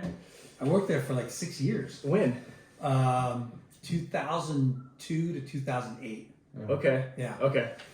So yeah. So When did you write? This would have been afterwards, or yeah. This would have probably been 2015. oh, okay, Something like way that. after. But this was when Mike West bought it. So the guy who Okay. started 686. Yeah. Yeah. So then Yeah. he bought it. Brian stayed on, and then it was like Gabe Clement, Yeah. Brent Sandor, Yeah. and then Brian. We're kind of like the surf portion of it. And it was honestly like one of the best years of like me doing surfing, because what they did, they're like, hey, we can't pay you a bunch, but like we can incentivize you. And like going back to like the incentive thing that, like my dad and I feel like we have that same parallel. Like I loved it. And I started kind of like like taking ideas that they wanted to do. Like they had the Compton Surf Club, which was dope. And I took all these kids surfing that lived in like the city, like that. Literally, like Compton sounds like, oh, it's like so far. Like Compton is like 5 miles away from like Dockweiler. You know, you just take the 105 East straight through. You know, it's right there. Gardena, Compton, like Carson, Compton. And like a lot of these kids had never been to the beach, and it was crazy. Like so wild. We made this whole video, and these kids, like I remember this one kid, he's 9 years old. This kid, African American kid, like jumped on a board. I was pushing him out. He jumped on the board and like was like doing laps on it, like goofy foot, regular foot. Didn't even know what he was. Was he a skateboarder? Yeah, they were like they skated at Maddox, like as an after school program through the local YMCA. Yeah. And so I just took them surfing one summer, and like these kids were like doing it. Yeah, that's so rad. It was so rad. I was like, man, if you had more opportunity, like these, and so like for me, it was like then I did a project like that, and then did some other like I did that Reach movie with my brother and I. We kind of made like a bigger film, long narrative film. They were a part of that. And then my whole incentive was like, how many views can I get? And so we just stacked views over time, and then that equaled a paycheck. So for me, I was like, oh, I learned that I like that. Yeah. Because the whole like, here's some money, be a pro surfer was like, what? Yeah. How do you do that? Contests. You know, it was like, I didn't know. So was this like the early stages of YouTube content or? Yeah, I don't think, YouTube, it was Vimeo. We did everything on Vimeo because Vimeo was like, because I let my brother have the creative control because he was a creative and he knew what he was doing. And he was like, Vimeo is it, you know, Vimeo is it. That's where you like put like your portfolio. That's like Vimeo staff picks. Then he's had a few of those. And so, but then now it's obviously YouTube. Yeah. So I remember like that switch over. But then when the Maddox thing kind of like dried up, I had a conversation with Brent. He's like, yeah, I don't know what, we're kind of like, he was always so honest with me. So it was cool. We were like, we're just, not sure what's going to happen next year. Like, he was the designer at 686, right? I think so. Yeah. Tall guy? Yes. Yeah. And so, oddly enough, they hired my brother actually for other things. That's a little sidebar. But yeah, I love Brent and I love that whole crew.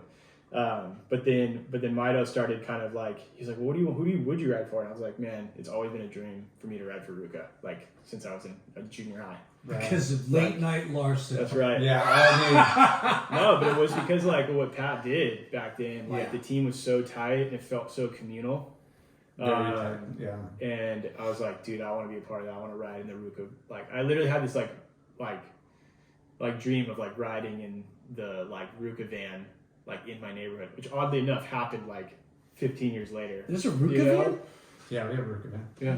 Like Brophy was driving it oddly enough. But yeah, so then it was I think Mido and Brian Casaro Brian Casaro was Brian Gerlafo. Brian G. Gerlafo? No, I'm blanking on his name. Casaro, but then there was the sales side of it. Because I think he was marketing, and then sales was Eric. Eric Thomas.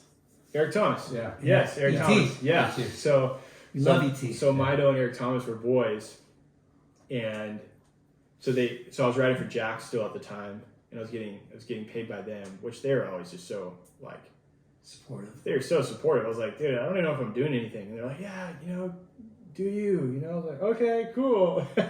Yeah. They were rad. And then, but because the South Bay and this Ruka thing, I had to jump over to Spider. So basically they stitched this whole thing together and were like, hey, he's going to be like our representative here in LA through Spider for Ruka. And then that lasted, I think, like 2 or 3 years. We worked together a little bit here and there, but.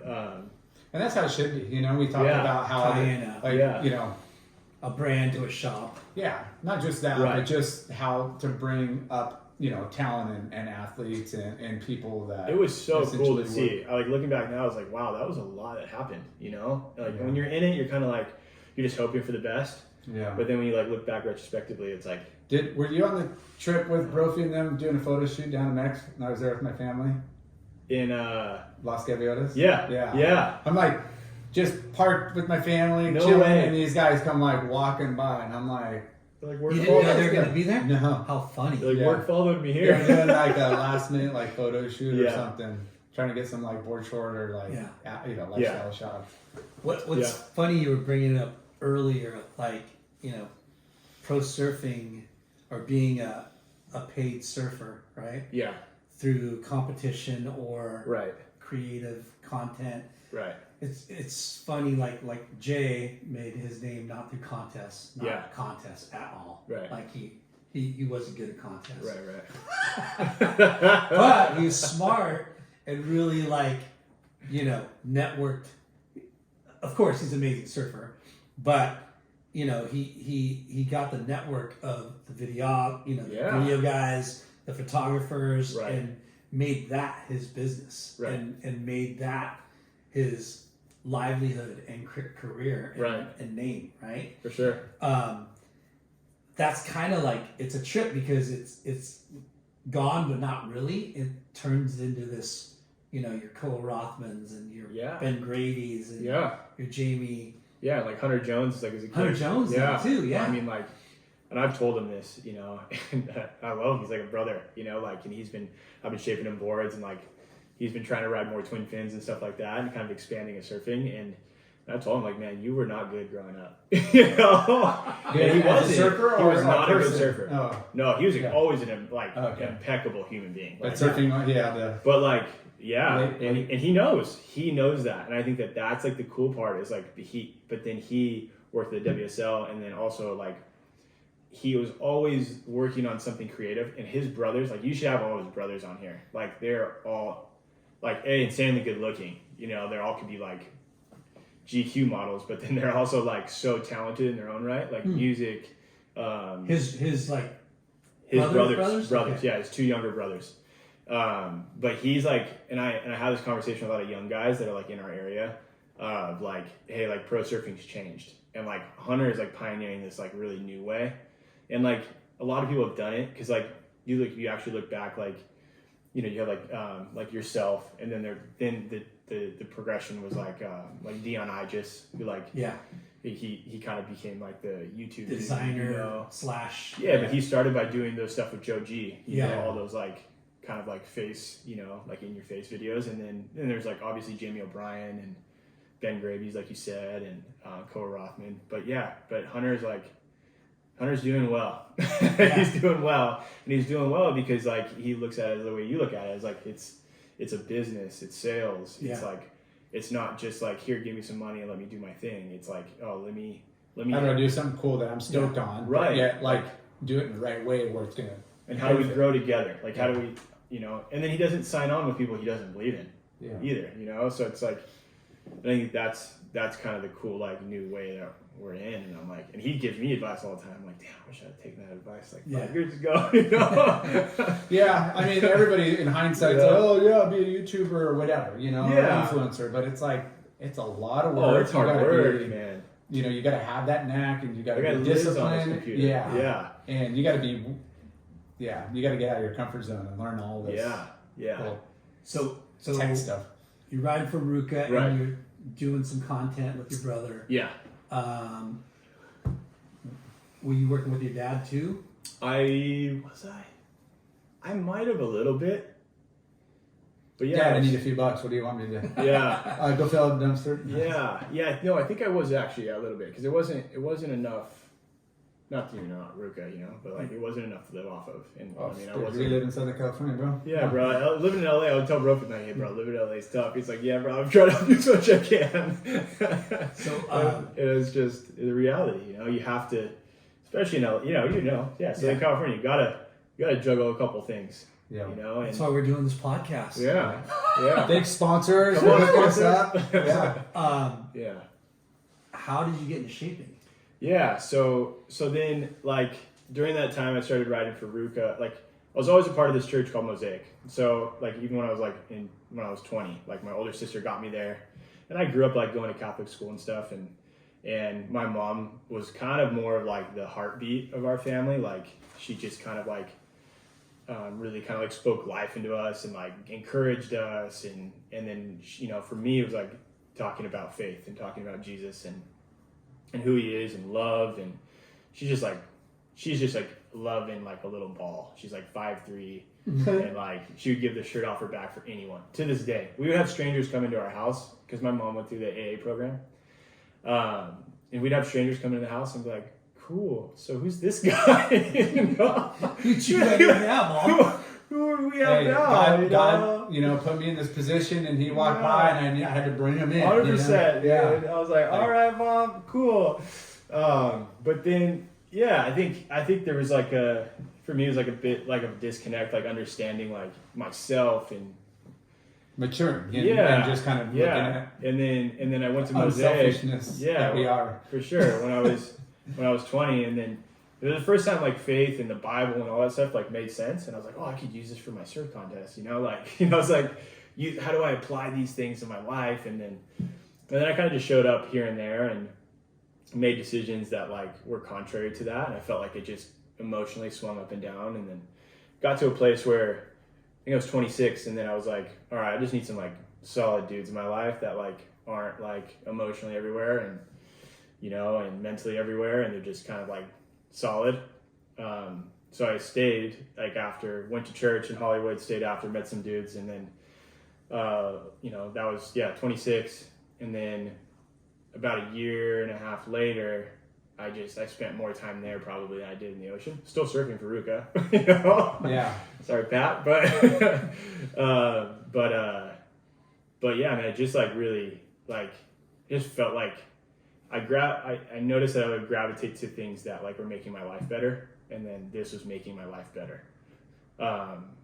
Like I felt happier, I felt more joyful, but I was also like just like building things for my future more, and then like thinking more future oriented, like not making inspired the right way. Yeah, just and like not on here telling you like like go to church, but like for me, and I believe like the Bible has like really great things if you know how to like apply them and you have the right people around you, and so I say that because I got really close with the head pastor's son. We're like the same age, and had like some similar kind of like upbringing in the sense of like, kind of going out and doing your own thing. Like he, being a pastor's kid, he went out and he's like, I'm out of here. He went to New York and worked for YSL and worked in the fashion industry and then came back, and then we didn't know each other at that time. But then like when I was like 27, we became really good friends. And then had like all this, cool history to share and like what we have done. And then we met, he was friends with another guy, Eric, my buddy Eric Roy, who's the guy I was telling you who works at box.com. He's the one who like would fund like all of our dinner meetings. Because he was the one who actually making good money. Gotta have one of those friends around. Yeah. Angel investor. For sure. He's like, for sure. He's one of those. So my buddy Aaron, he's the pastor's kid. Yeah, and what he does, he kind of drives everything that the church does, and in the church world, like and even in in community, but then like Apple will come and like email him personally and be like, hey, how do you do this, and this? How are you? They're like so creative. They're really like are pioneering like this really cool way of like just doing life, and so. So I got close with Aaron, and then our head pastor who started Mosaic like 30, 40 years ago, Erwin, we were all out hanging, and he was like, you guys should start a brand. Wow. And I'm like, yeah, dude, in my head, I'm like, yes, I've always wanted to do that. Always like Pat, like I talk about Pat, we've done a lot, but like, I love what Pat did with Ruka, and I'm like, dude, if I could do anything like that, I'd be so sick, right? I'd geek out, like, but anyway, so like, yeah, I'm like, I would love to do that. And then in my head, and he's like, yeah, you guys you call it like Pagan or something. Use your last name. And I'm like, yeah, for sure not, but in my head, that's what I said in my head, because I'm like, I had so much respect for this guy. I'm like, yeah, it's such a good idea, And I'm like, talk to Aaron and Eric later. I'm like, yeah, we can't call it my last name. They're like, what do you mean? I'm like, no, dude, there's no way. I'm not going to wear, oddly enough, I'm wearing a hat with my name on it, But it was just like, yeah, it's like if my dad's construction company, whatever, I'll wear that. But like, and my name's so like loud, and like, I get people all the time to come up to me and be like, oh, you a Pagan? And like, at first I'm like, we have like I have like such a cool family that knows a lot of people in the LA area. So I'm like, oh, maybe they know somebody. And they're like, oh no, they're talking about something else. And I'm like, no, I'm not that. But this little tight group like saw you as like the front man, or you just spoke interest of like having my own brand. Yeah, like, hey, yeah. you run with them, we'll support you. And so the church does such a great job of like community and like building it and like building it be like authentic, you know, like LA is like tough to be authentic, and I think we do a good job as like a community. So I'm like, I always want to just translate that as a brand, you know, like, and so that's kind of like what started like the whole thing. So we started with like some hats and t-shirts, and then I was like shaping boards on the side, but it was a freaking hot mess because I was telling you, like, John Mangelli, who is a son of Steve Mangelli, who used to glass all of Becker's surfboards, like on Cypress, like where Greg Noll was and everything, you know. And so John taught me how to shape like 5 years ago. I hit him up. I was like, hey, I got this idea. I want to start shaping. And at the time, I was getting free boards from Chile through Paul Nere, or not Dave, but Paul Nere. You know Paul, Big Paul, who worked for Lost for a long time. Yeah, he's I know. Lost rep. Anyways, I was getting boards through Paul at Lost, and then when he left, Biolis was like, "You're gonna go with him," and I'm like, "Whoa." And Biolis is, you know, he's a cool dude. He's just intimidating a little bit. Yeah. So I was like, yeah, you know, Paul's my boy, you know. And so then he started Chill USA. And then I did that for like 2 or 3 years, which was cool, like so fun. We did some like cool projects. And then I called those guys and I was like, hey, I want to start shaping my own boards. And they were like, dude, you should totally do it. So supportive. They're like, we just can't give you free boards no more. And I'm like, okay. And I was like, you know what? Screw it, I'm gonna do it. Yeah, and then, that's, you know, and I'm that's gonna stand behind, you know, what I'm preaching. But bro, that's freaking hard. Yeah. Because when you're getting like quality surfboards, Yeah. and then you go and make your own, like, all of a sudden I was like, had all these, I'm like, flashbacks. I'm like, damn, all those times I told Robert the board sucked.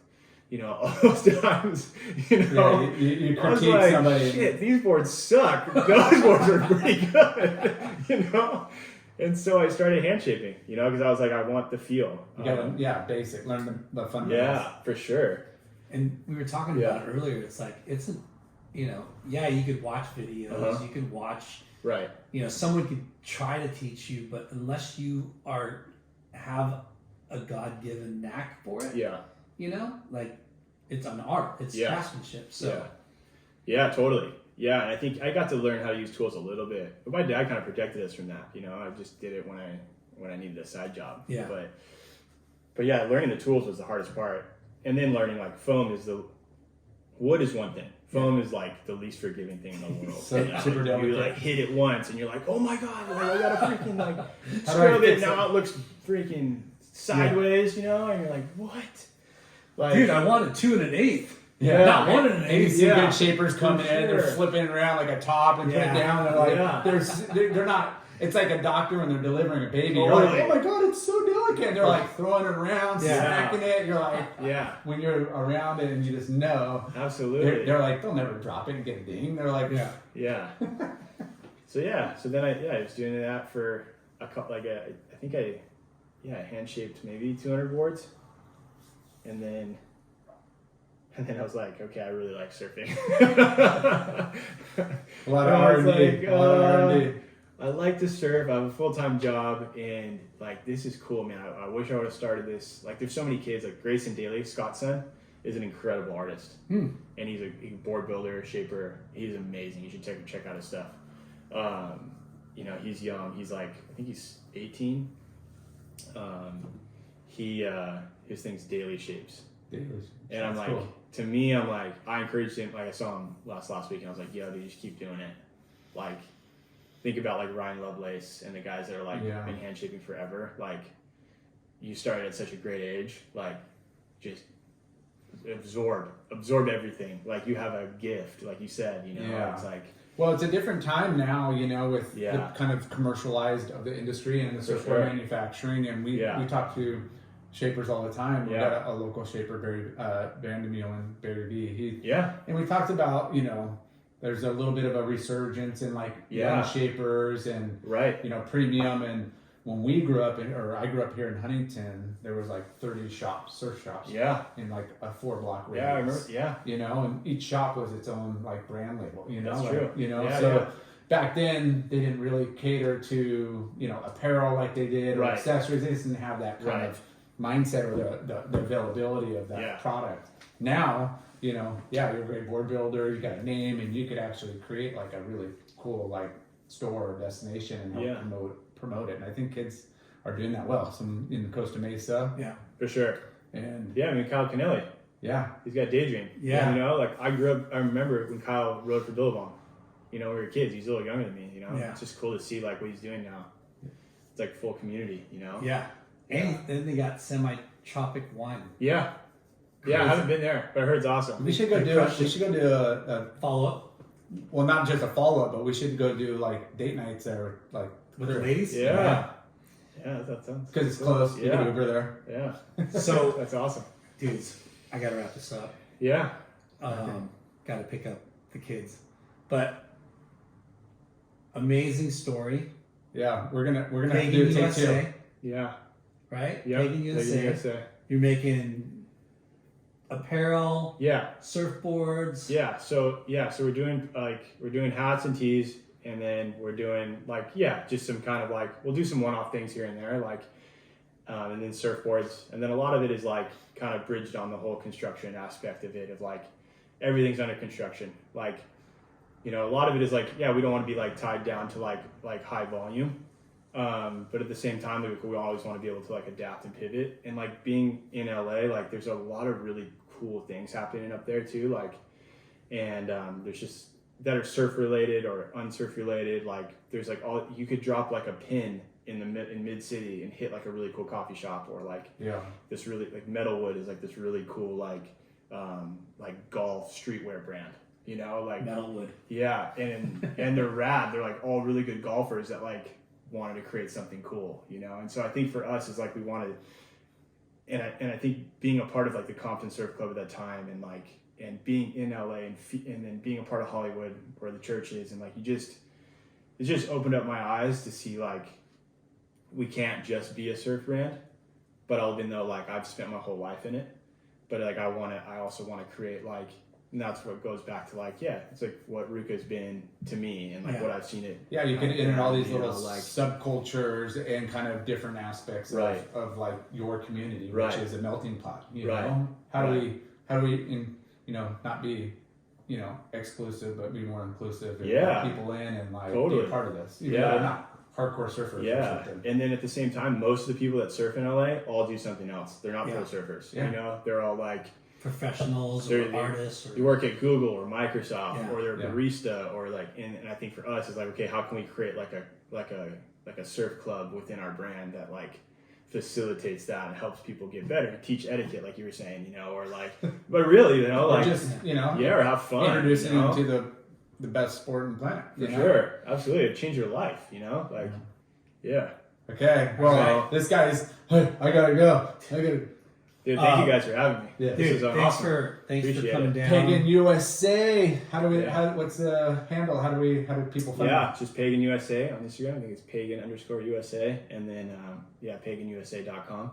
Awesome. We'll have some hats and T-shirts coming out, and then kind of have we could do that next time. Is have this kind of cool tutorial subscription program trying to build within that club thing I was talking about. Nice. So Yeah, anything you gotta promote, want to come back on? Yeah, and then the surfboards too. The surfboards are the. I know we didn't even get to talk fun about it. thing.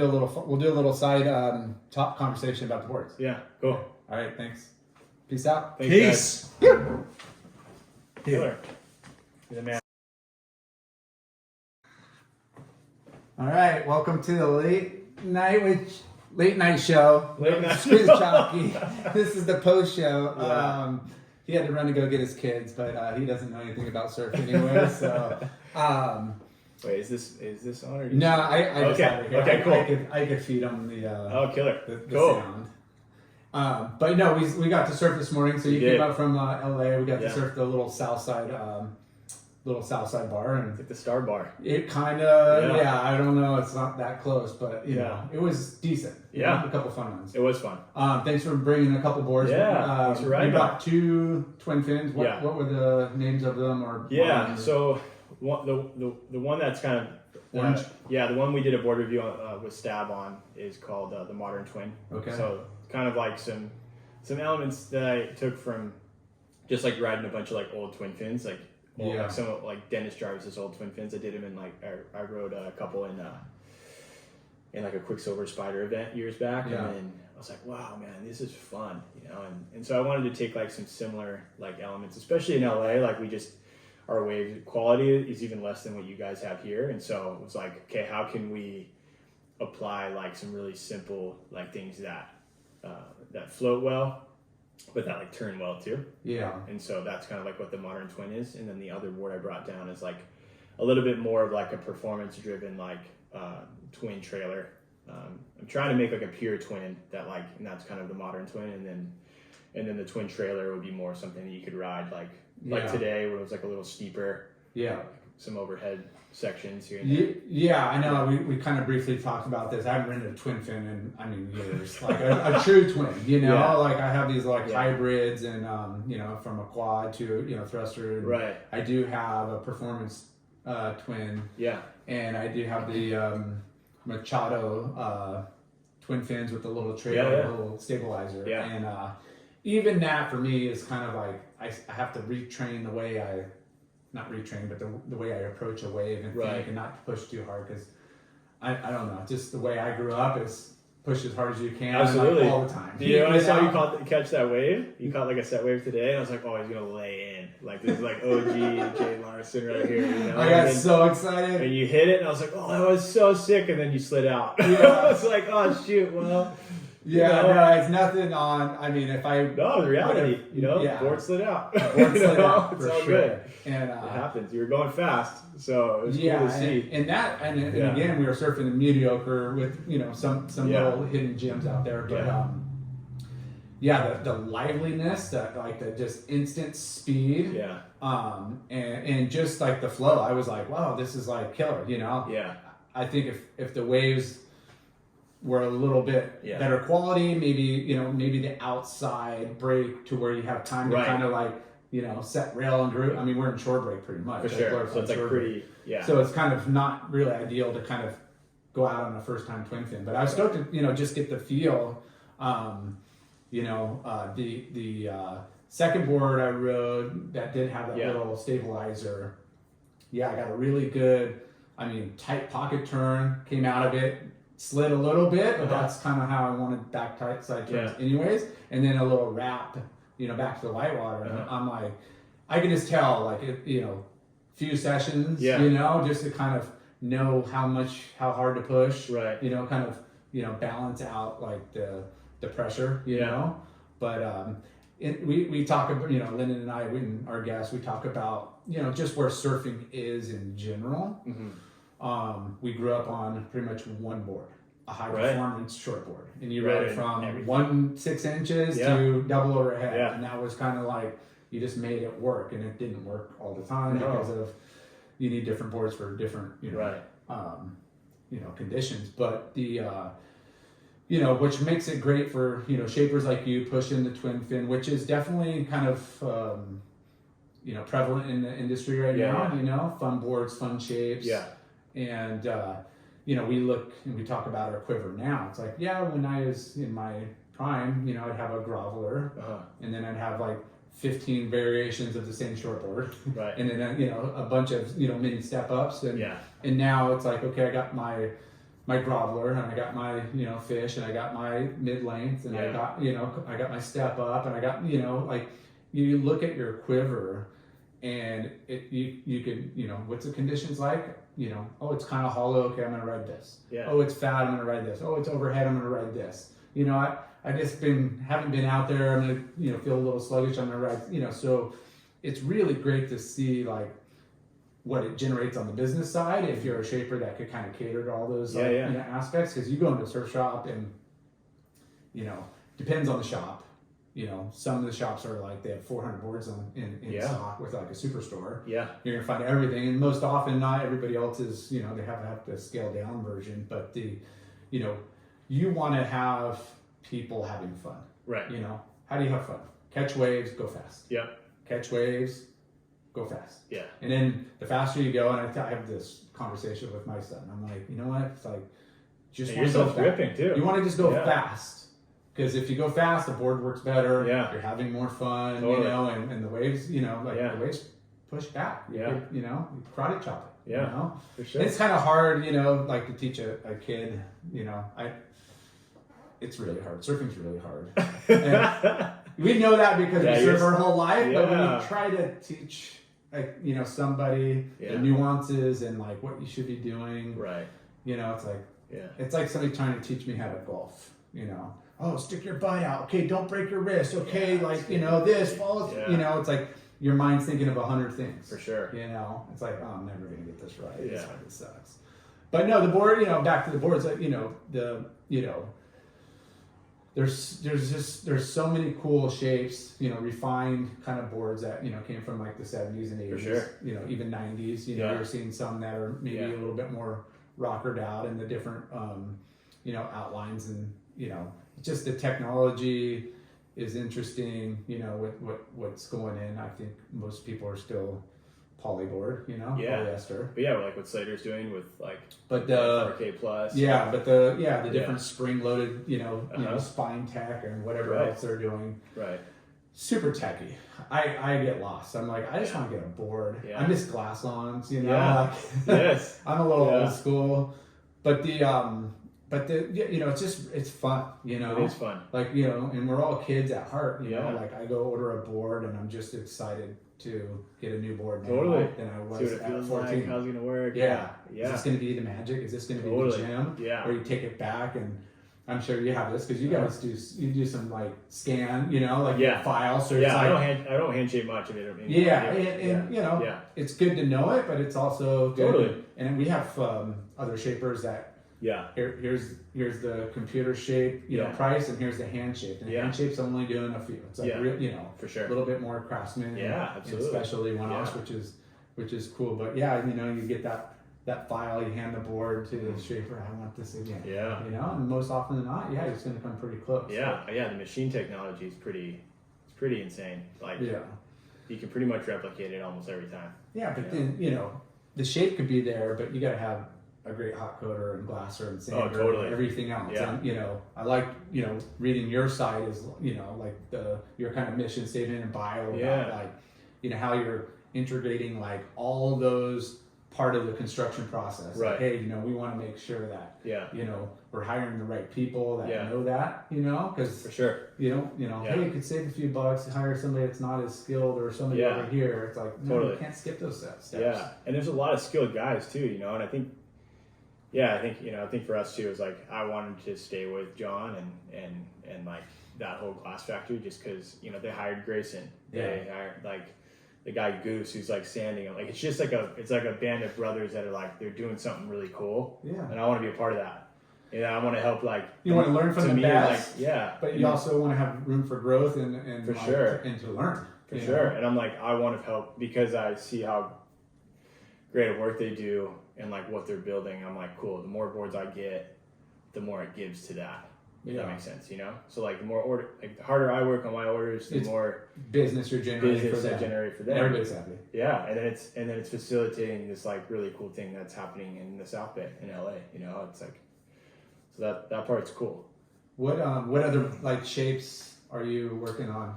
So I've got so I think like in essence like our boards are a lot more like alternative performance, I For guess, sure. you know, if you were to categorize it, and then a lot of it too. Well, that's is the like, bulk of the industry and what the Right. that's going out right, anyways. for you sure. And I think for us too, it's like I have like this other kind of like bigger quad that I designed and like made for like the guy or the girl that's trying to, you know, the person that's trying to get off of the wave storm or Yeah. the fun board, and they're like, as I have so many friends in LA that like just learn how to surf or they surf recreationally and they're just like, I just want to like catch waves and turn.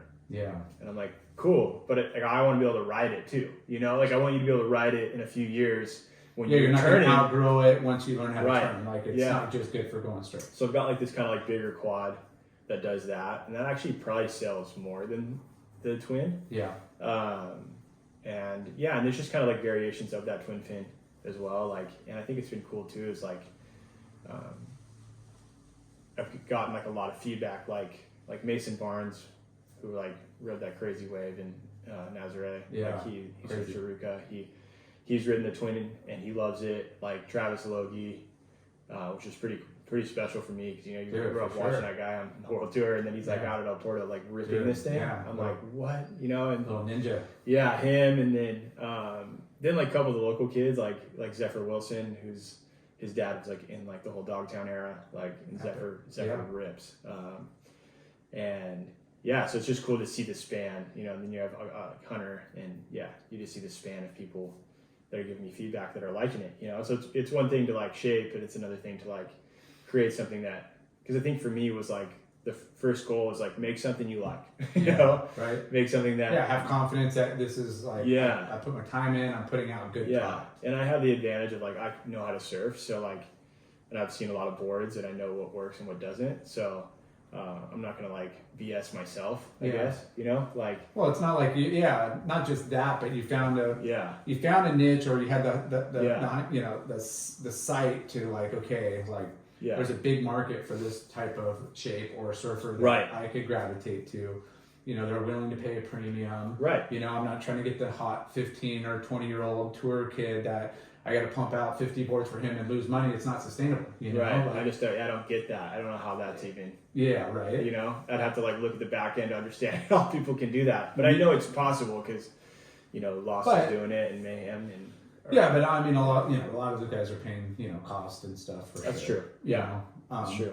And you know, on that side of it too is like they're leading the progression of surfing, you know, which is cool. Like, you know, they're having the best guys in the world. Yeah, I mean, so there's so many like demographics within surfing. I know, that's what's so there's cool. like, you know, the artsy like cruiser, like, you know, hipster guy. You know, and then there's like the, you know, the weekend warriors that, you know, that just surf because like to get away and it's good exercise. And then you got the guys that are like the local, they're super psyched. Yeah. You know, and you got the, you know, the guys that think they're going pro and they're not, you know, but they're, you know, what I'm saying is no matter where you're at, like, and I, you know, we always bitch and complain about like people out in the water, and it's like, hey, like that guy just caught a wave and that could be like a 9 or a 10 for him. For sure. Like, but he freaking was a kook. Yeah. You know, like you never know what's going through that person's head. No.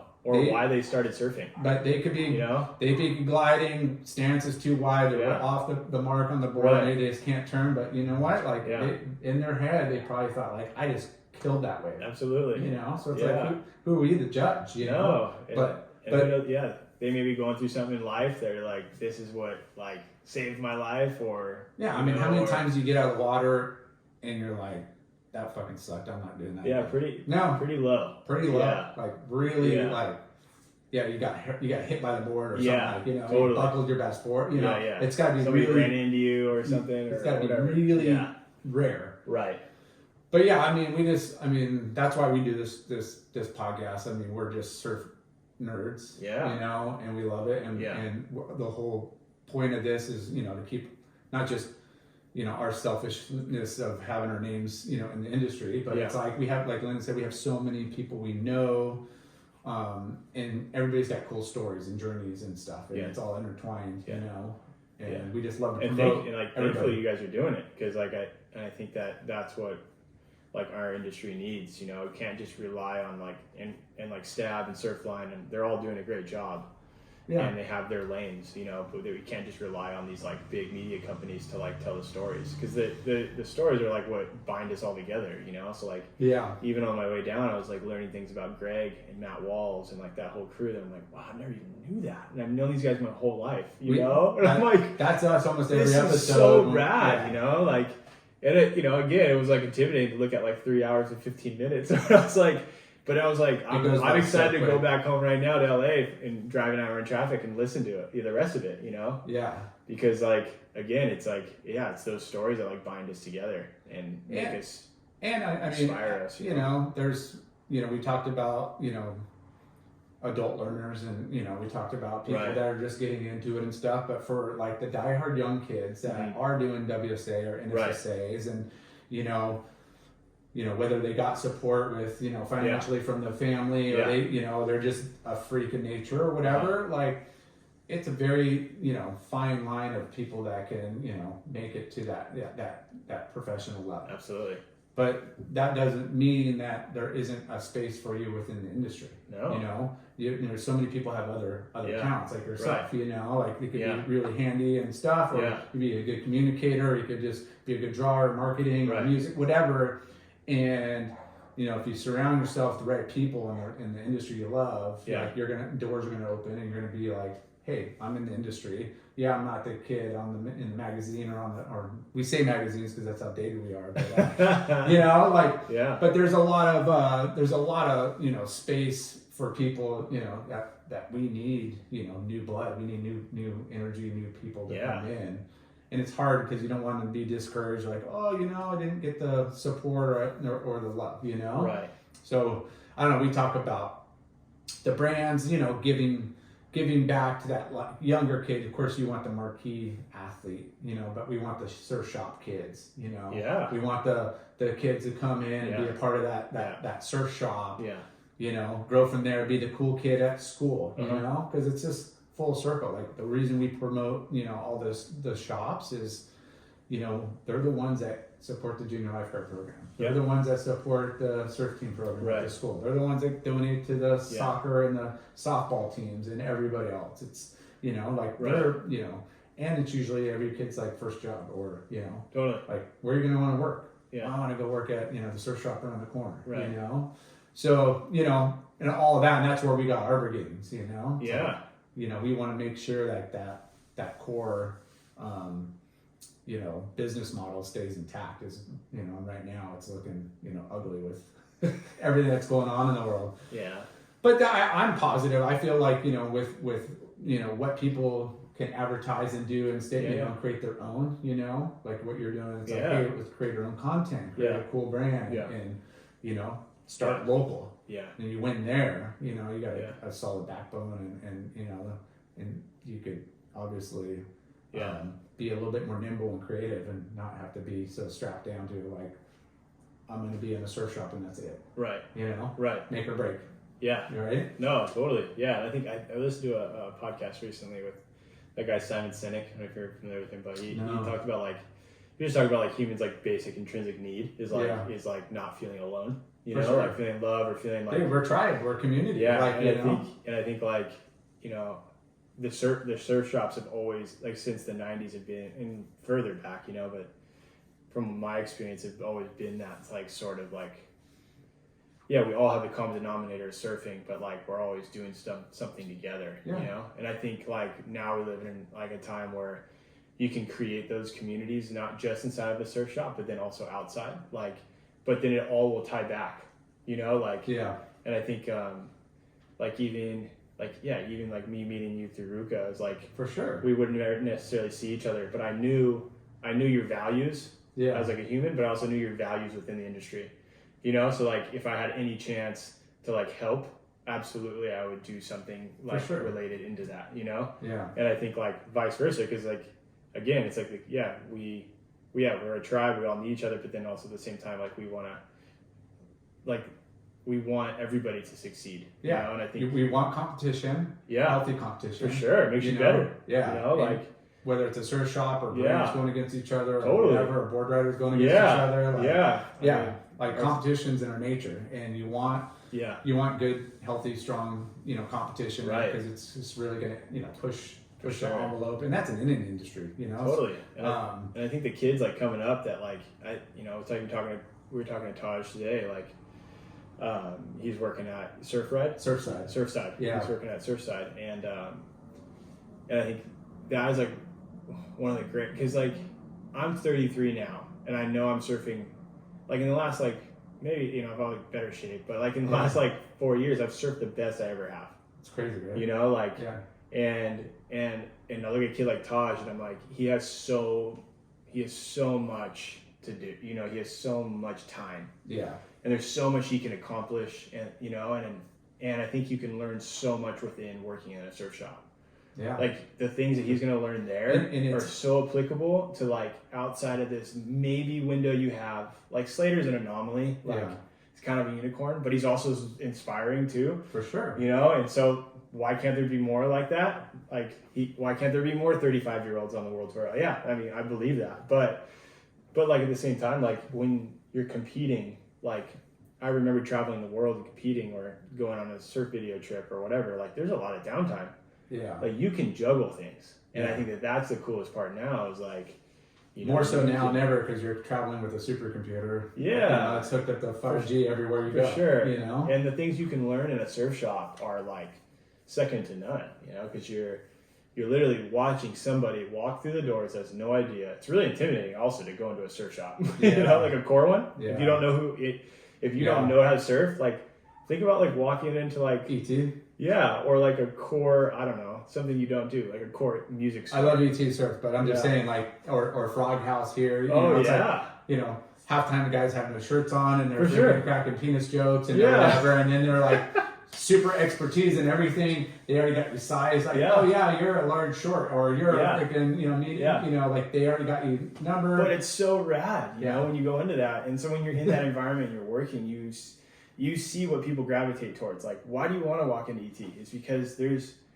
walls of culture. Yeah. Like there's photos everywhere, and you feel like you're in this time machine. And then you go upstairs, and it's like creaky, and like, you know, hopefully the thing doesn't fall down. But then there's like lines of beautiful boards. Yeah. You know, it smells like rubber. You know, crazy. like Yeah. And then there's cool racks of clothes, and like it's just I back the surf shop thing. You know, I think, but I think it's also like we also got to do a good job of just like, just continuing to like invest in the thing that has like given us a lot. For sure. You know? Yeah, like be a part of it. And don't just suck from it. Like invest back into it, because you'll actually. The odd thing is like the thing you invest back into, you're going to get more from. You know. Definitely. And it gives you skin in the game. Like, so, yeah, man, that's cool. I think it's exciting. It's exciting to go down even like Surf Huntington today and see like, wow, there's a lot of stickers on people's boards. We're not used to that up in LA, you know. Yeah, it's rare. And I think for us, if you were to came at the Crocodile, you would have seen a whole nother like. Yeah. That was just. Yeah. The 20-somethings and homeschoolers, you know. Right. And there's still a lot of kids. I'm like, what do the parents do? I wish I could not work. I take my kids and surf all day. Sorry, kids, you're gonna stay in school because Dad's gonna work. No, that's good. But it's awesome. Yeah. Hey, that was fun. Hopefully we get some swell, you know, sooner than later. I think we got some waves coming. Yeah. I never surf up by you, but if there's a little bar. I'll let you know. Yeah. Same here. Yeah, there might be a guy getting in your way, but there'll be less people surfing for sure. Awesome. You can find all right, dude. Thank you. Yeah. Good to see you, man. Thanks you guys for listening. Thanks, guys. You.